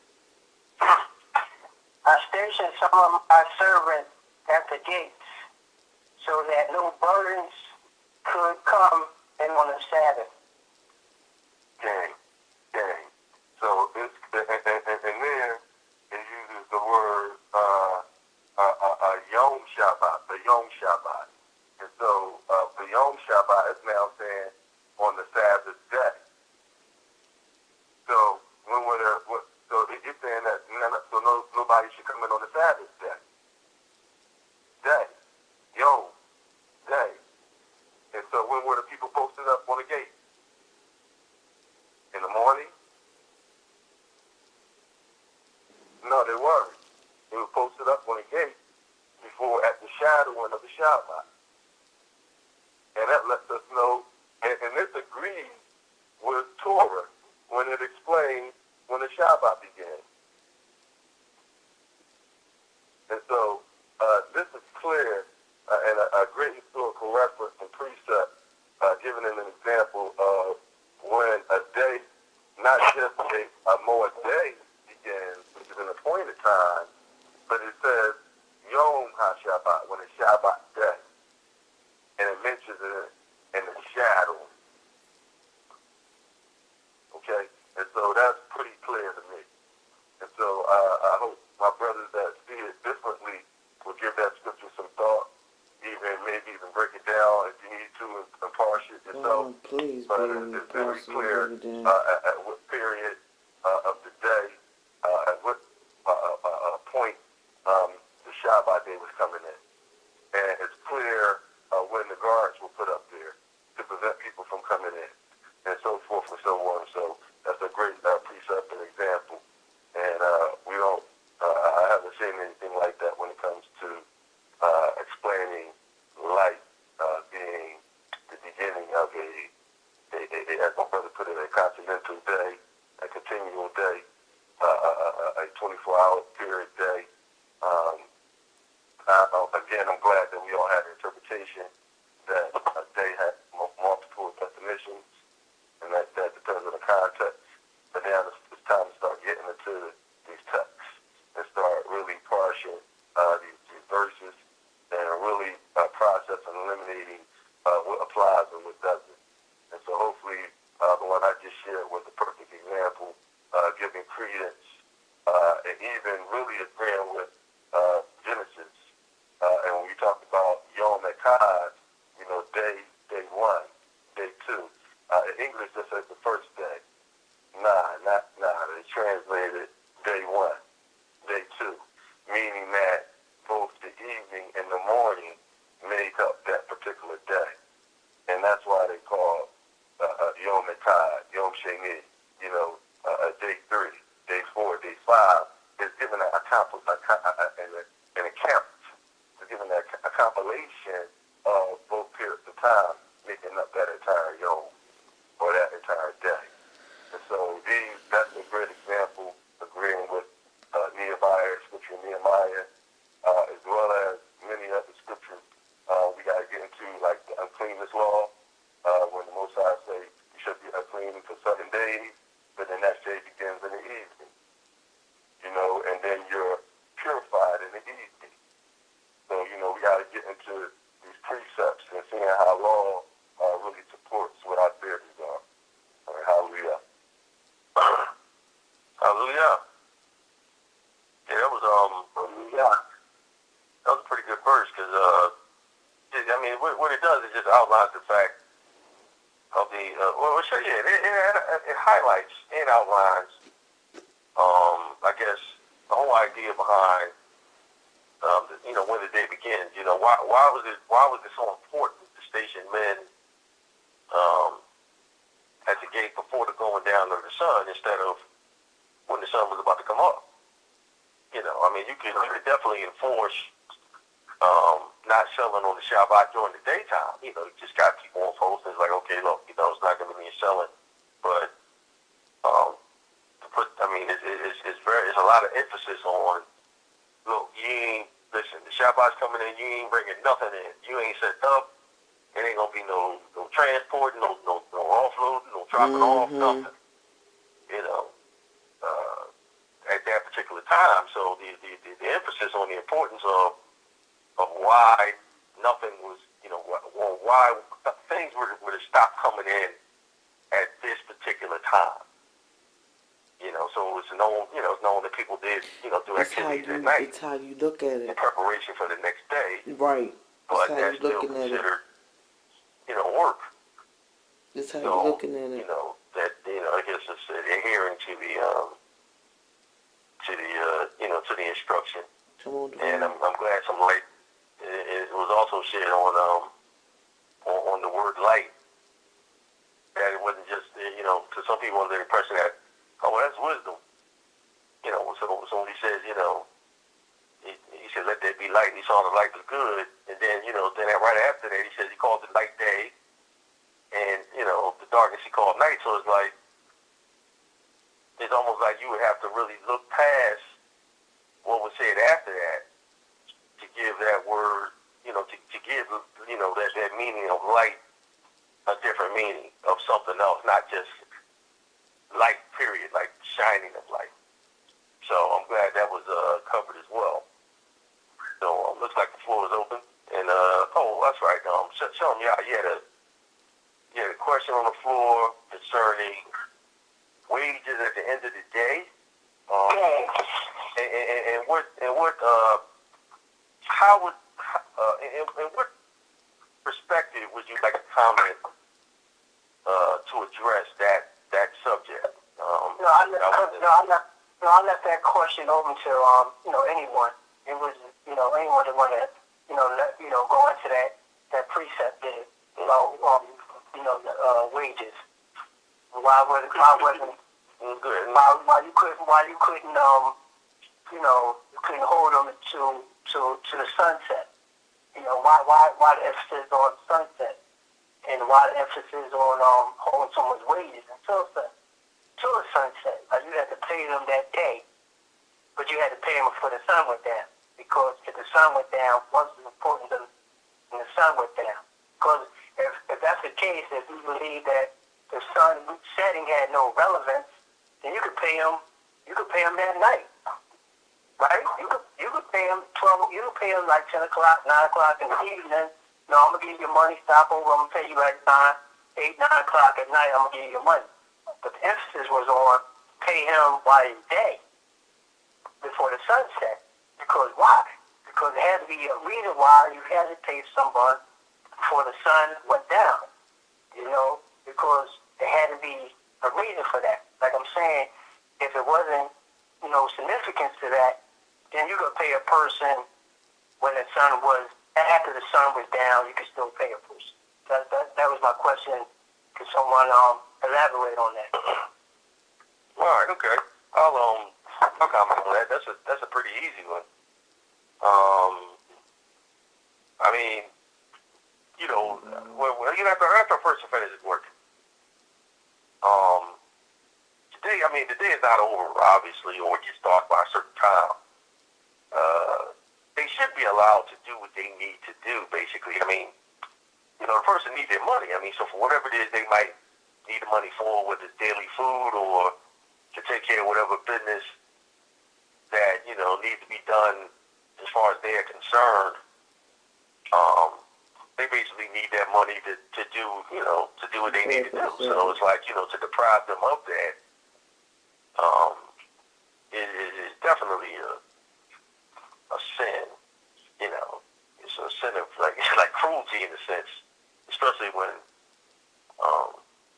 person's not well off or rich, or, they can wait for their money. They're in a position to wait for their money, but if they're not in a position, and the creator has already said, if that person cries out, he's going to hear their cry, and then you're in trouble, because you don't know what the creator got waiting for you to pay you back for that cruelty that you put upon that person. So, that should be a pretty easy one for if anybody knows how the creator operates and, what the law is really about. But that's what that would be the answer that I would give on that particular subject. And for my brothers that don't believe the Shabbat or day begins in the evening, I want to ask y'all a question real quick. What does the word Mikra Kodesh mean?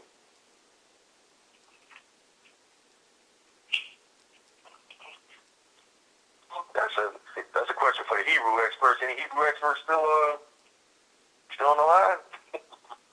Yeah, particularly my brothers that believe the day begins in light. All right, so a Mikra Kodesh is a holy gathering or a holy calling, a holy reading. And so I just want to say that although y'all may not believe that it begins in the evening, we appreciate y'all keeping it with us tonight, because tonight has been a holy gathering and a holy reading. So we appreciate y'all keeping the Shabbat with us tonight, even though y'all don't really officially keep it to the morning.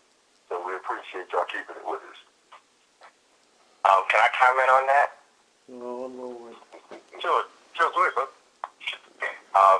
So the term that you just used, are you using it as a phrase, or do you have a reference for that? Mikra Kodesh, you'll find that in That's Leviticus, the 19th chapter.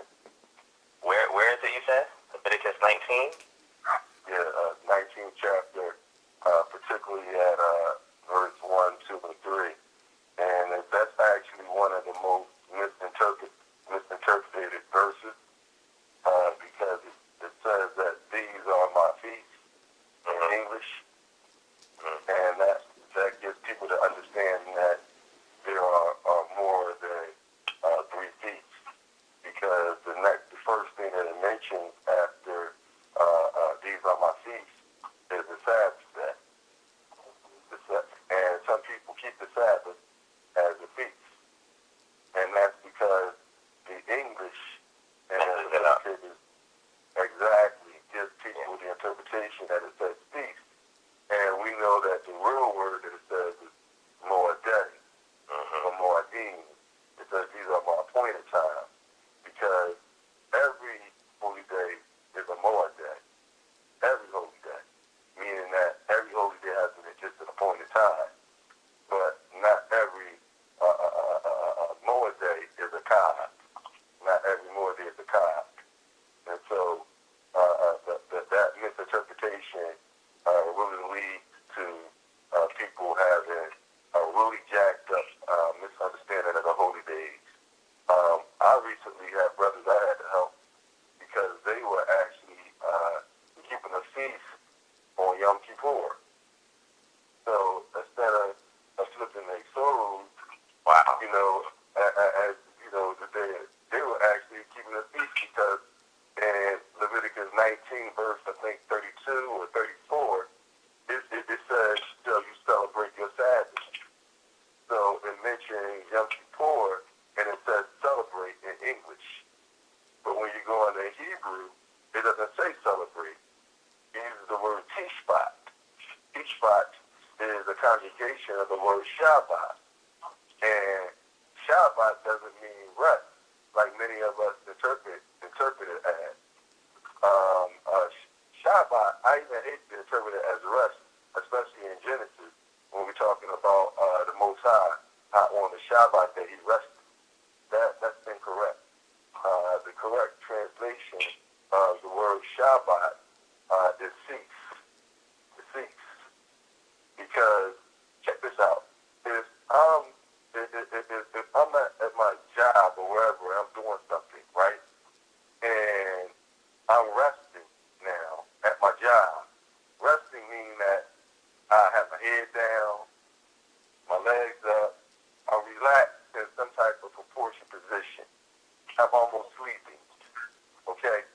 Now, to cease doesn't mean you're resting. So if I'm at the job and I'm supposed to be tagging stuff with prices, and I stop tagging stuff, and I'm doing something else, does that mean if I cease from tagging, does that mean that I'm resting now? To cease or to stop something doesn't literally mean you're resting. And when you read Psalm 121, it lets us know that the Most High doesn't sleep or slumber. And so the correct terminology is the word sleep. But I just wanted to bring that connection on, that's all. Yeah, that was really excellent. If I can have just a few minutes to go over a few things on the table. But Moreh Yoel, that's excellent. I would also agree with him that rest is inappropriate to use because depending upon how we interpret the interaction with the Creator and Adam, you know, this was happening during the seventh-day period or maybe days after that. But either way, he was still interfacing, he was still walking through the garden, he was still doing things, you know, maintaining the heavens and the earth after it has been created. So he ceased the creative work, but another form of his duties kicked into effect. So I completely agree with Moreh Yoel, and that's an excellent way to interpret the text. So after this, we shouldn't be saying rest anymore either. Because what we're doing is we're just ceasing our laborious labor, but we're still giving worship and praise to the Most High. We're still fellowshipping with people, right? We're still eating and doing other manners of things on the Shabbat. So we're not just sleeping all day, because that would be how it's interpreted, that you don't do anything.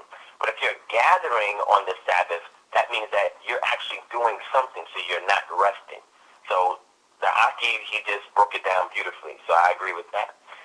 What I would like to touch on real quick is the two things that was mentioned in regard to Nehemiah 13 and Deuteronomy 24. And I think I use as a foundational text would be, again, I go back to when the Shabbat was initially established in Exodus 16. It helps us to understand what Bereshit 1:5 was saying, Bereshit 2:1 and 2, and also what we're seeing in Nehemiah and what we're seeing in Deuteronomy.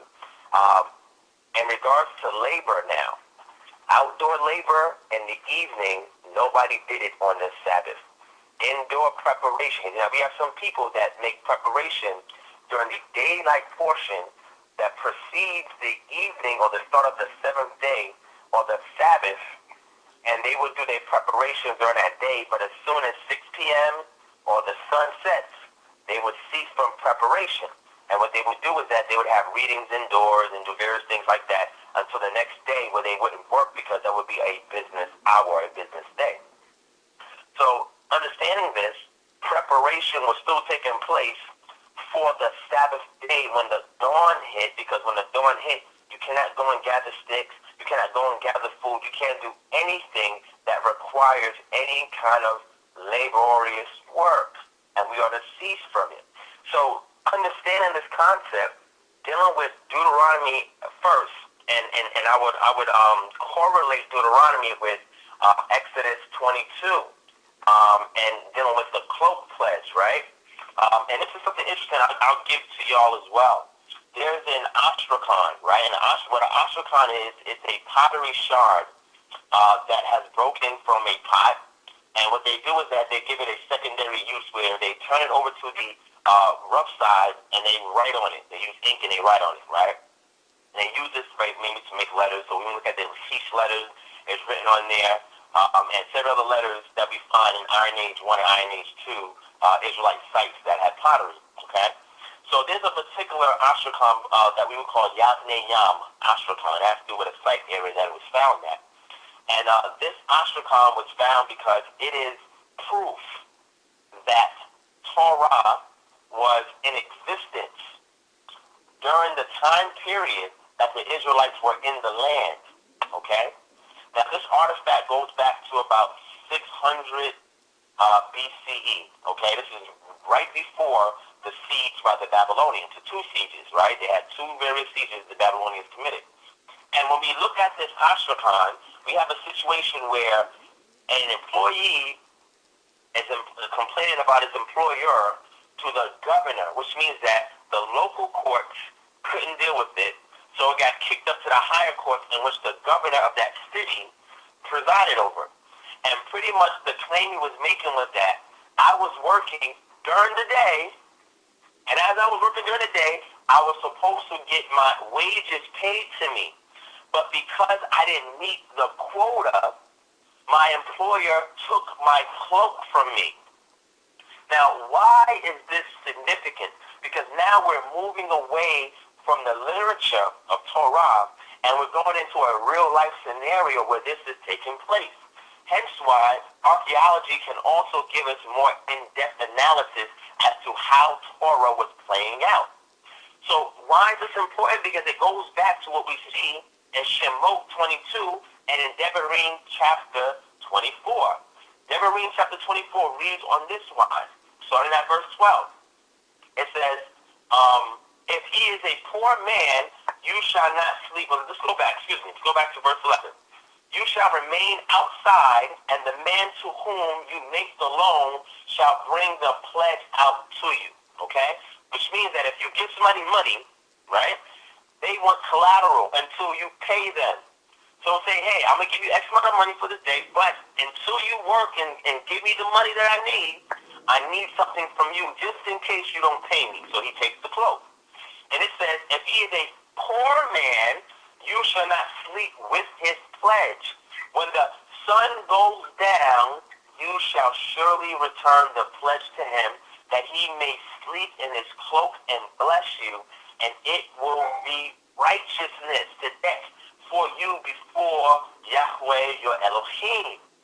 Now, this is important because this has to do with activities that are taking place when there is daylight, because we have the indicator there for when the sun goes down. That's very, very, very, very important, okay? So we follow that up and looking at Shemot, which is actually before Devarim, but it's in the same read of what we're talking about. It says again, if you ever take your neighbor's cloak as a pledge, mind you, we saw it in Devarim, you are to return it to him before the sun sets, for that is his only covering. It is his cloak for his body. What else shall he sleep in? So the implication is once the evening came, you would rest or you would sleep.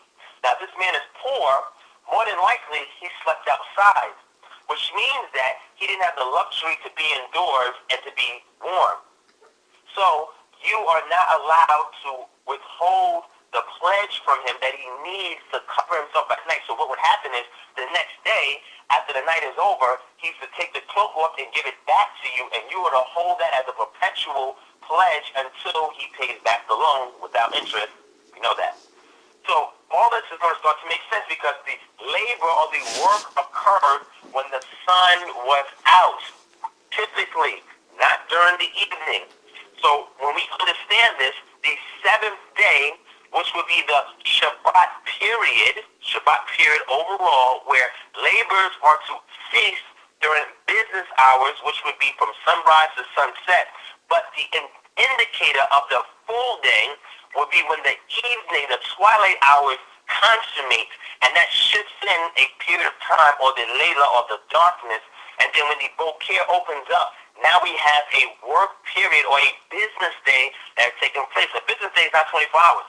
A business day is 8 hours.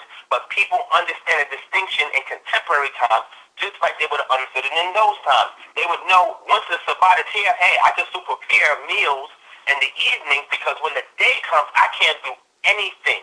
And because it's already dark at night, most people, not all, most people with genuine motives will not be outside doing anything. Even if they want to get a last-minute thing in, they know they couldn't do it. You have to do it confined indoors, and you would do your manner of work indoors. And when the sun comes up, it will cease. Now, jump to Nehemiah, and I'll close out. Going to Nehemiah, chapter 13, it's very important once we look at Exodus 16, we go to Exodus 21, we go to Deuteronomy chapter 24, now we go to Nehemiah chapter 13. And it says very, very clear, it came about that just as it grew dark at the gates of Jerusalem before the Sabbath, look at this, family, two different words are being used. Remember I showed y'all in Genesis chapter 1 verse 5, the word yom is used twice, but in two different contexts because they have two different semantical values. We see the same thing happen in Nehemiah chapter 13 verse 19 that Moray Yoel pointed out. And watch this. Watch how interesting this is. It says it very clear. I commanded the doors should be shut and that they should not open until after the Sabbath. Then he says, then I stationed some of my servants at the gates so that no load would enter on the Sabbath day. Wait, move back. The Sabbath, which is the seventh 24-hour period, is the Shabbat, which begins at evening and consummates after the morning period of time, or the daylight time consummates as well. The host has joined the conference. That's the full 24 hours. But the day period where people will be out and be mobile, where you can see what people are doing, because at night sometimes people can sleep, you can't see nothing. But during the day, he stationed them there so that they wouldn't be moving any load while the day was out, because that would be considered a form of laborious work. Now, to bring everything to a close, what we have to understand is we have to look at semantical values even within the same verse. And then overall, we have to cross-reference and try to get a very good midrash understanding of how to exegete the text to be able to have the full spectrum application. And this is why even looking at archaeology helps us to better interpret what is going on, because those sites were following Torah. So understanding this, the gates are closed because nobody's allowed to come in once the evening time hits, because the objective is if somebody's coming in during that period of time, their intention coming in or leaving out is to move around and do various things. So we're going to close the gate before it's nighttime, because we got to do it while we can see. They close the gate. Nobody can come in. Nobody can go out, because when the day period comes, when it's light outside, we can see who's doing what. But at night we can't see, so we're gonna prevent you from even trying to, like Moray Yoel says, sneak around and get your hustle on. But people were still doing work indoors in their home. They were still paring, baking, boiling, doing everything, because once that sun comes up, you can't do anything but congregate, have your holy convocation, and be able to sit there and have your readings on Torah, expansion on the readings, and also gather with your kinfolk, your friends, your neighbors, etc. So that's just my particular disposition in regards to analyzing the text and looking at it in full spectrum, and also interjecting some archaeology where we actually see Torah take place that helps us get better understanding on what's going on in the text. All right. Excellent layout. Any comments? Questions? Okay, I just want to just get some clarity, because I'm gonna have sleep now. my good brother, did you say that the evening was when the Shabbat came in, or was the start of the Shabbat, or did I hear you wrong? You heard him wrong.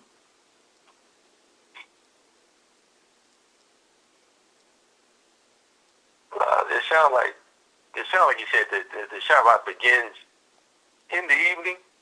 Mm-mm. Yeah, brother, divine pastor. Go ahead, brother, if you're still on. Yes, I'm still here. I'm sorry, I missed that. No, this is trying to, I'm half asleep, so forgive me. I was just trying to see, what did you say, when you were going over, Nehemiah, that 13th chapter, that the evening of the Erev was the start when they were closing the gates. That was the start of the Shabbat. No.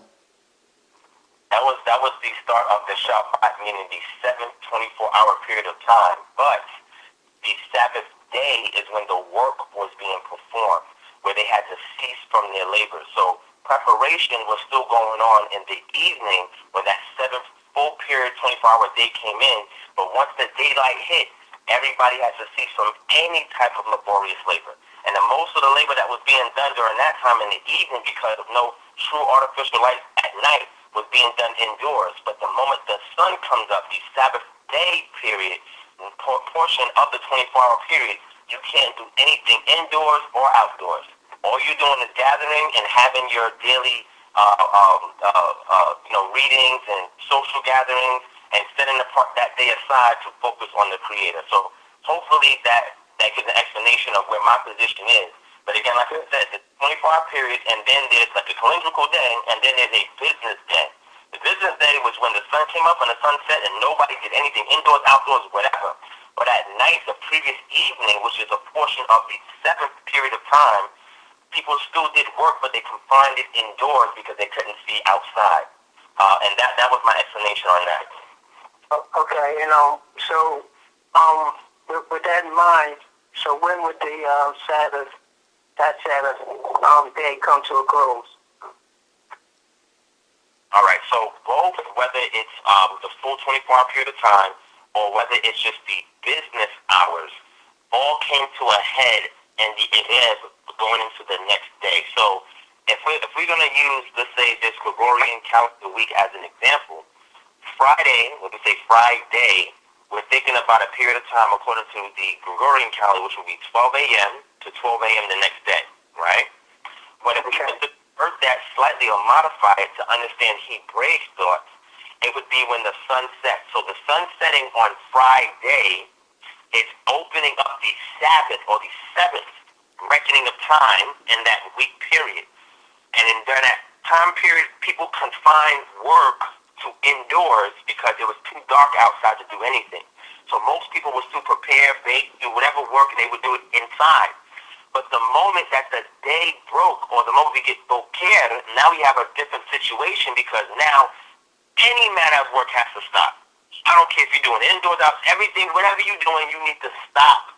Because during that period of time, people outside their homes and congregate during that day period, and they can have their social gatherings.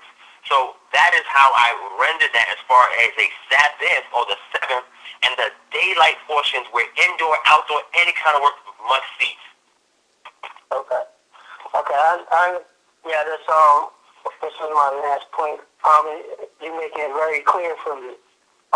So what I'm taking, your understanding is the Erev that's going down with the sun and the mixture is the beginning of the Sabbath day, of the Sabbath, where they were still doing laborers' work, but indoors.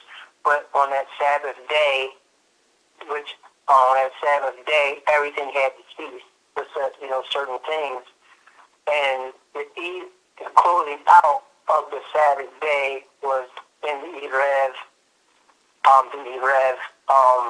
that same day. So what I'm getting at is, just correct me if I'm mistaken here, what I'm getting from you is that the Erev to Erev, you're not excluding that day, that Shabbat day, the day that you mentioned, but from the Erev to the Erev is considered a 24-hour period. Am I correct?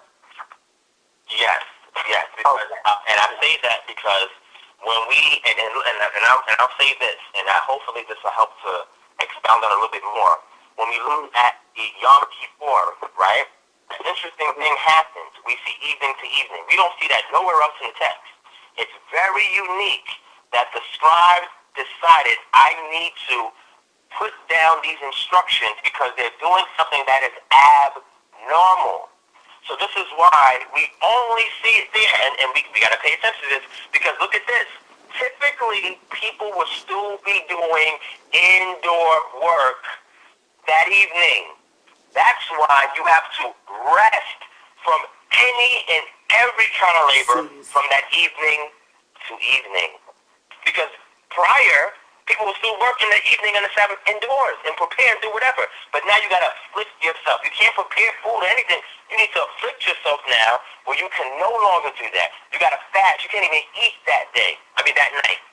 So we see something very unique that the scribe decided to put that in it because it was something that stood out as being unusual.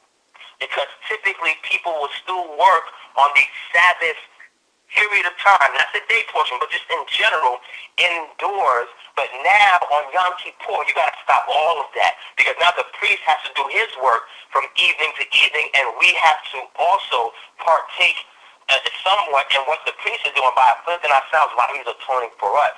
This is why we see evening to evening there. And if you think about it the way that I'm presenting it, it brings everything together and it makes sense. Let me add this too. I had one good question I had to ask. Go ahead. Real quick, because he getting a lot. He hitting on the head. What I'm trying to get to. So would this support what the whole thing that I brought up tonight through the conference call with these two witnesses that you broke down here? Would this support what I'm trying to get across as not what a day is, but where a beginning of a day begins? Yeah, so what you were saying is correct. I would say the only thing that I would disagree is that if a person confines the seventh reckoning of time, because a week, right, when we say Shavuot, the weeks are rendered based on cycles of time, and there are 7 cycles of time. So the 7 cycles of time includes an evening and includes a morning period. So the evening period is the transitionary phase where the light sets, and that whole darkness, that Layla, is consistent of that portion of that 7th cycle of time. And then when the day portion comes up, now we have the Bokeh, which ushers in the rest of that time for that 7th reckoning cycle. 7 reckoning cycles. So the day portion where the light is there, that is when all matter of labor cease. But the 7th cycle of that period of time, it starts, or the indicator for it is when the evening period comes in, because now people confine their work to indoors, but the moment the business hours come, they cease. So if we say that a Sabbath day only consists of the daylight portions, we're right. But if we say that the whole Sabbath period is only on that day portion as far as the reckoning of time or the cycle of time, then that would be slightly incorrect. So we have to understand that for them, the moment the evening hits, they were able to count 7. Okay, now this is 7. Now we know that we have to bring everything indoors. Nobody can do nothing outside. We do our labor indoors, bake, boil, whatever we can do to eat and prepare a meal for the day portion because we can't go gather it when the day hits. But when the daylight portion comes up, all matter of labor ceases. I don't care if you're working indoors, if you're sneaking around outside, everything stops because when the day comes, we can see everything that everybody's doing. I can come walk by your house and look inside and see that you're doing something. Or if you're outside sneaking around, we can see you. That's why we station people in certain areas so we can look to see who's doing what. So hopefully that helps to give more emphasis on what you're asking and hopes to satisfy the inquiry. So that. All right, so for modern day purposes, we got this 24-hour business day. People work at Walmart, people work at night, second shift, third shift. It sounds like an easy fix because I guess the business day has evolved since the ancient times, safe to say. So the rule, I guess, should be that, for conscious Israelites, trying to maintain these laws, follow these statutes and ordinances, the Shabbat, you don't conduct business on the Shabbat day or night. would be a safe, at least something to consider promoting. Yeah. So what I would say to that, Moray, is what you're saying makes sense. And how I would break that down is, I would say you confine your work to your home. And I'll say it like this. In the ancient times, business is typically conducted during the daylight portion. Why? Because you can see things during the day. People can easily meet up at a particular point, and they conduct business. Now, once you're confined indoors, you're not conducting business. All you're doing is you're doing laborer's work that evening of the Sabbath, so that way you will have something once the daybreak hits, because you cannot work anymore. So what I would contemporary advise people, and again, this is, mind you, we're doing Midrash Halakha right now, okay? How to practically apply what we read from the text in contemporary times where it applies to us. So that's what we're doing right now. I just want to make sure everybody understands that. First, we're doing Midrash Agadah, where we're looking at the narrative to extract something from it, but now the halakha come in when we want to apply it in contemporary times. So I would tell people, listen, if you have a job that you're working, or if you're conducting business, my preference for you, according to how I'm interpreting the text, would be you need to confine any labor you're doing to your home to prepare for the day portion when you can't do nothing. So I wouldn't tell them to go out there and work and do business. I wouldn't tell them to do that. If they're doing that, they're going to have to be, persuaded in their own mind to do it, because unfortunately, we're not in our land where Torah reigns supreme and it's sovereign, unfortunately, right? So what I would say is, the way I would interpret it or use Midrash, I would say, listen, according to the principle I'm extracting from the text that can apply to us today, I would say confine yourself to any kind of labor you need to do in your home, which would refrain you from doing business transactions, will refrain you from doing outside work, and do it in your home. And this way, you will be safe.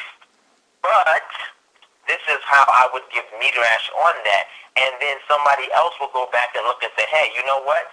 If they're still doing labor, and the reason why it was confined to the home is because there was no more daylight during that period, then that means people should still be able to at least work, right? Because when we look at the text in context, it's referring to laborious work.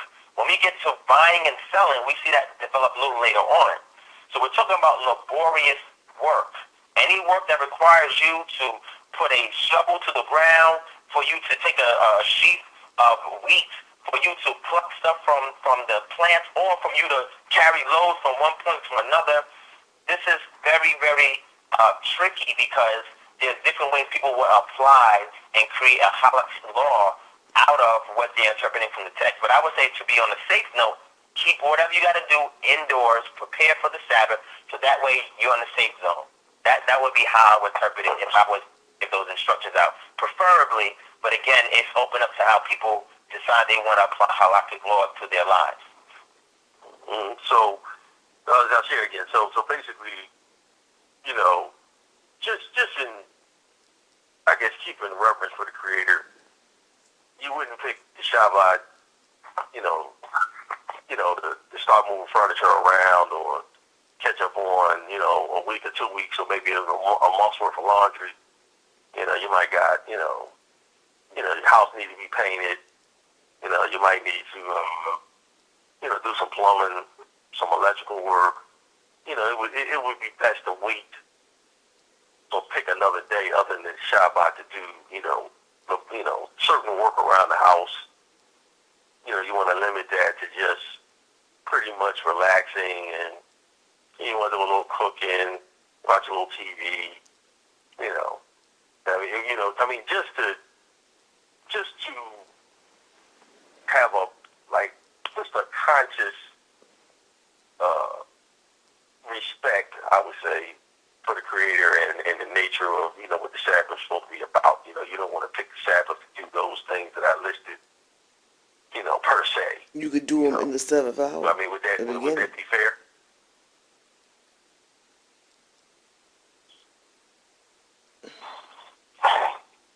Who is that to, Moray?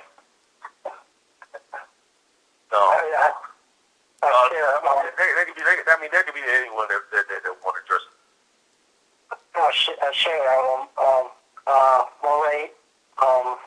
Moray had a question.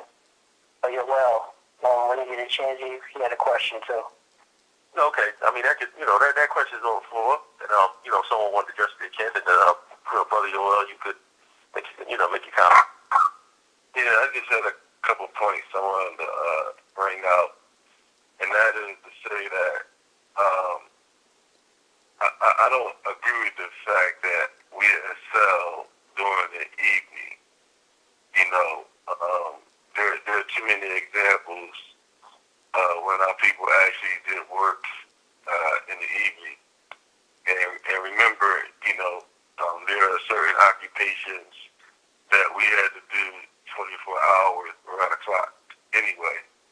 You had babies born, deaths, sicknesses, we had an army, so it was certain things that we did around the clock.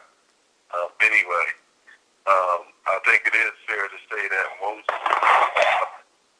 of our business was done during the day, but I think to say that nothing was done at night wouldn't be not correct. Would be a little incorrect to say, especially particularly when you got 10 days of light during the evening, from the moon. So you got about a good 8 to 10 days of full moon, and we know that moon, when it comes out, it actually lights up the night, and that's why even some of our feasts begin during the evening. So when you talked about holy days that begin even in the evening, let me give you another one, just to add to the list of the ones you already gave, and that's Exodus, the 12th chapter,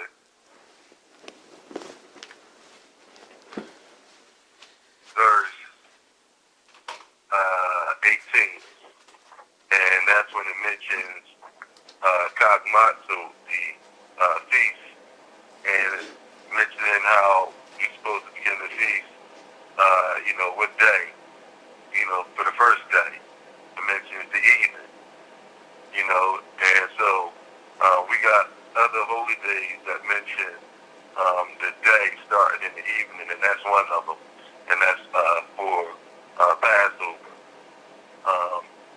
In reference to the Shabbat, I think that it's good that we had an understanding that, like I said, a day has multiple definitions, but let me just widen our scope a little bit, okay?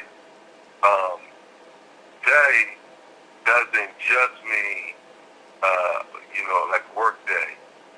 I think that's a great breakdown, and to help people get clarification and understanding. Great example. But just kind of see where I'm going for a second. Remember we talked about context, and Yom as day can have a variety of definitions. We can't limit it now to two. We can't say that day means, this period and that period. But it would depend on the context. Because it could be talking about, day of joy, day of salvation, right? Whatever. Day as a period of neither night nor day. You see what I'm saying? So we have to still stay open to making sure we look at the context rather than just saying a word either has this meaning or that meaning. So a day tonight doesn't just mean work day. It doesn't just mean evening. It doesn't just mean daylight. It doesn't just mean period of time, but it encompasses all of those definitions depending on the context that we're using. And I think that if we can come to that understanding, we've shown some growth.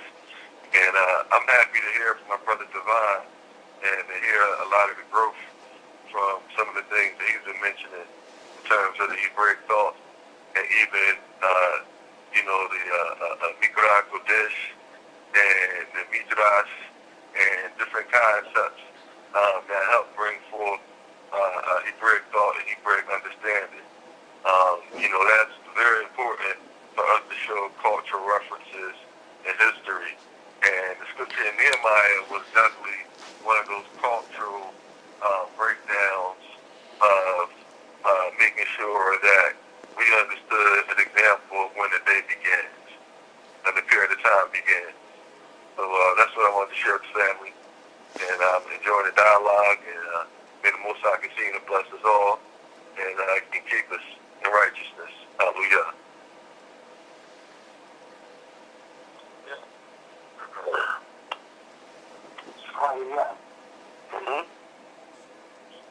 Brother Divine, you want to comment?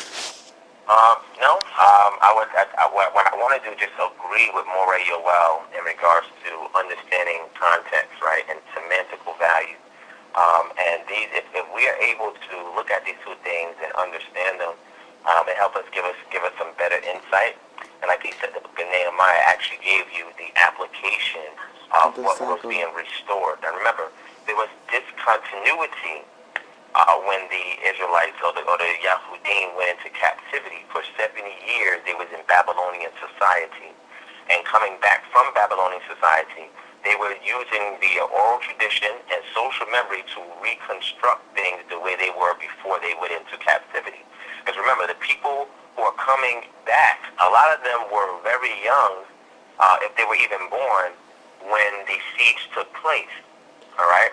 So the reason why this is important is because now when they're coming back, they're trying to recollect how things will be in practice. Now, the good thing about Torah was that, the instructions in Devarim is you got to teach it to your children as they're young, as they're going up, as they're coming, as they're going. Put the mezuzahs on your doorposts, etc., so that way you can retain it in your heart. So the good thing is they didn't always need to have a text in front of them like we have today, because a lot of us didn't have the privilege of being raised, being taught every minuscule law, mitzvah in Torah. But they did. So coming back and reconstructing that from social memory and oral tradition, they found a book. And the book that they found was correlating with what it was that they remembered, which is remarkable. And what they had to do was find a way to reinstitute it because the people were in a different society following different things. Now the good thing is synagogues developed during Babylonian captivity because the Levites had to have a job. They no longer lived in a temple, so they had to find something else to do. And they were the ones responsible for trying to maintain a lot of the spiritual understanding of Torah and teaching it to the people. But coming back after captivity and recollecting everything, they had to reinstitute the Sabbath. Because going and being in captivity, most of them was not keeping the Sabbath. So now they're going back in the land, and they have to reinstitute the Sabbath. So they're doing it based on the book that they found and their social memory and oral traditions and restoring it. But all this is showing, like Moray Yoel says, is that this is application during that period of time in Nehemiah's time, where the Sabbath that's mentioned during the time of Moshe and Aharon is being applied in Nehemiah's time. And that's why also I gave you a reference in regards to day of Torah being applied in the archaeological record as well. We have a lot of archaeological evidence that can help to also explain everything we're talking about on the phone tonight. I don't have the privilege of sharing it because of lack of time, but if anybody wants to get in touch with me, I can give you several artifacts, even the Ashraman I told you about. Here's another example. If you go into like the Lachish letters, these are a lot of letters that are being written before the siege on Lachish happened by the Assyrians, right? These are letters that are being written by soldiers that are stationed on the wall. And these soldiers were writing about various things that they encountered during that period of time. And one of those things they encountered was periods of rest. Very interesting. When we go also into during the Persian captivity, and we see the Elephantine papyri that was written in Aramaic by the Israelites that were living in the island of Elephantine, they were writing and getting instructions from Jerusalem on how to keep Pesach or Passover. And again, if you read a lot of these letters, and it just didn't have the Passover letter, but there was other letters, you get to see how they understood the reckoning of time, how they understood when to rest, how they reckoned days.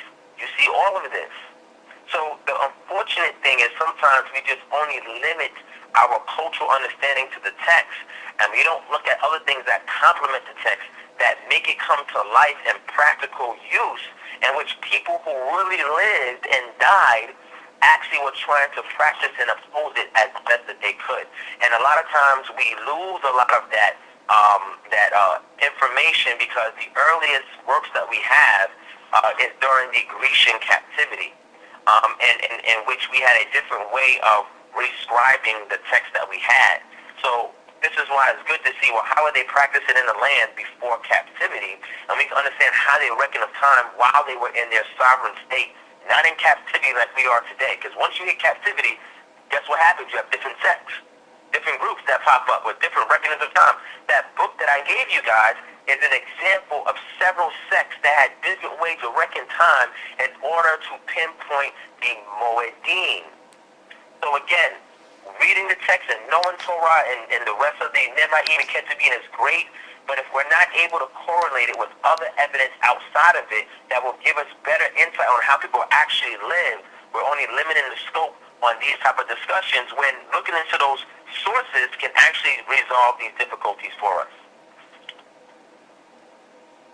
Okay. And if I can also add this, and that's to say that a lot of us even today have a lot more understanding than many of our ancestors. I think that sometimes we limit the scope of our own understanding and our own ability. We're just as intelligent.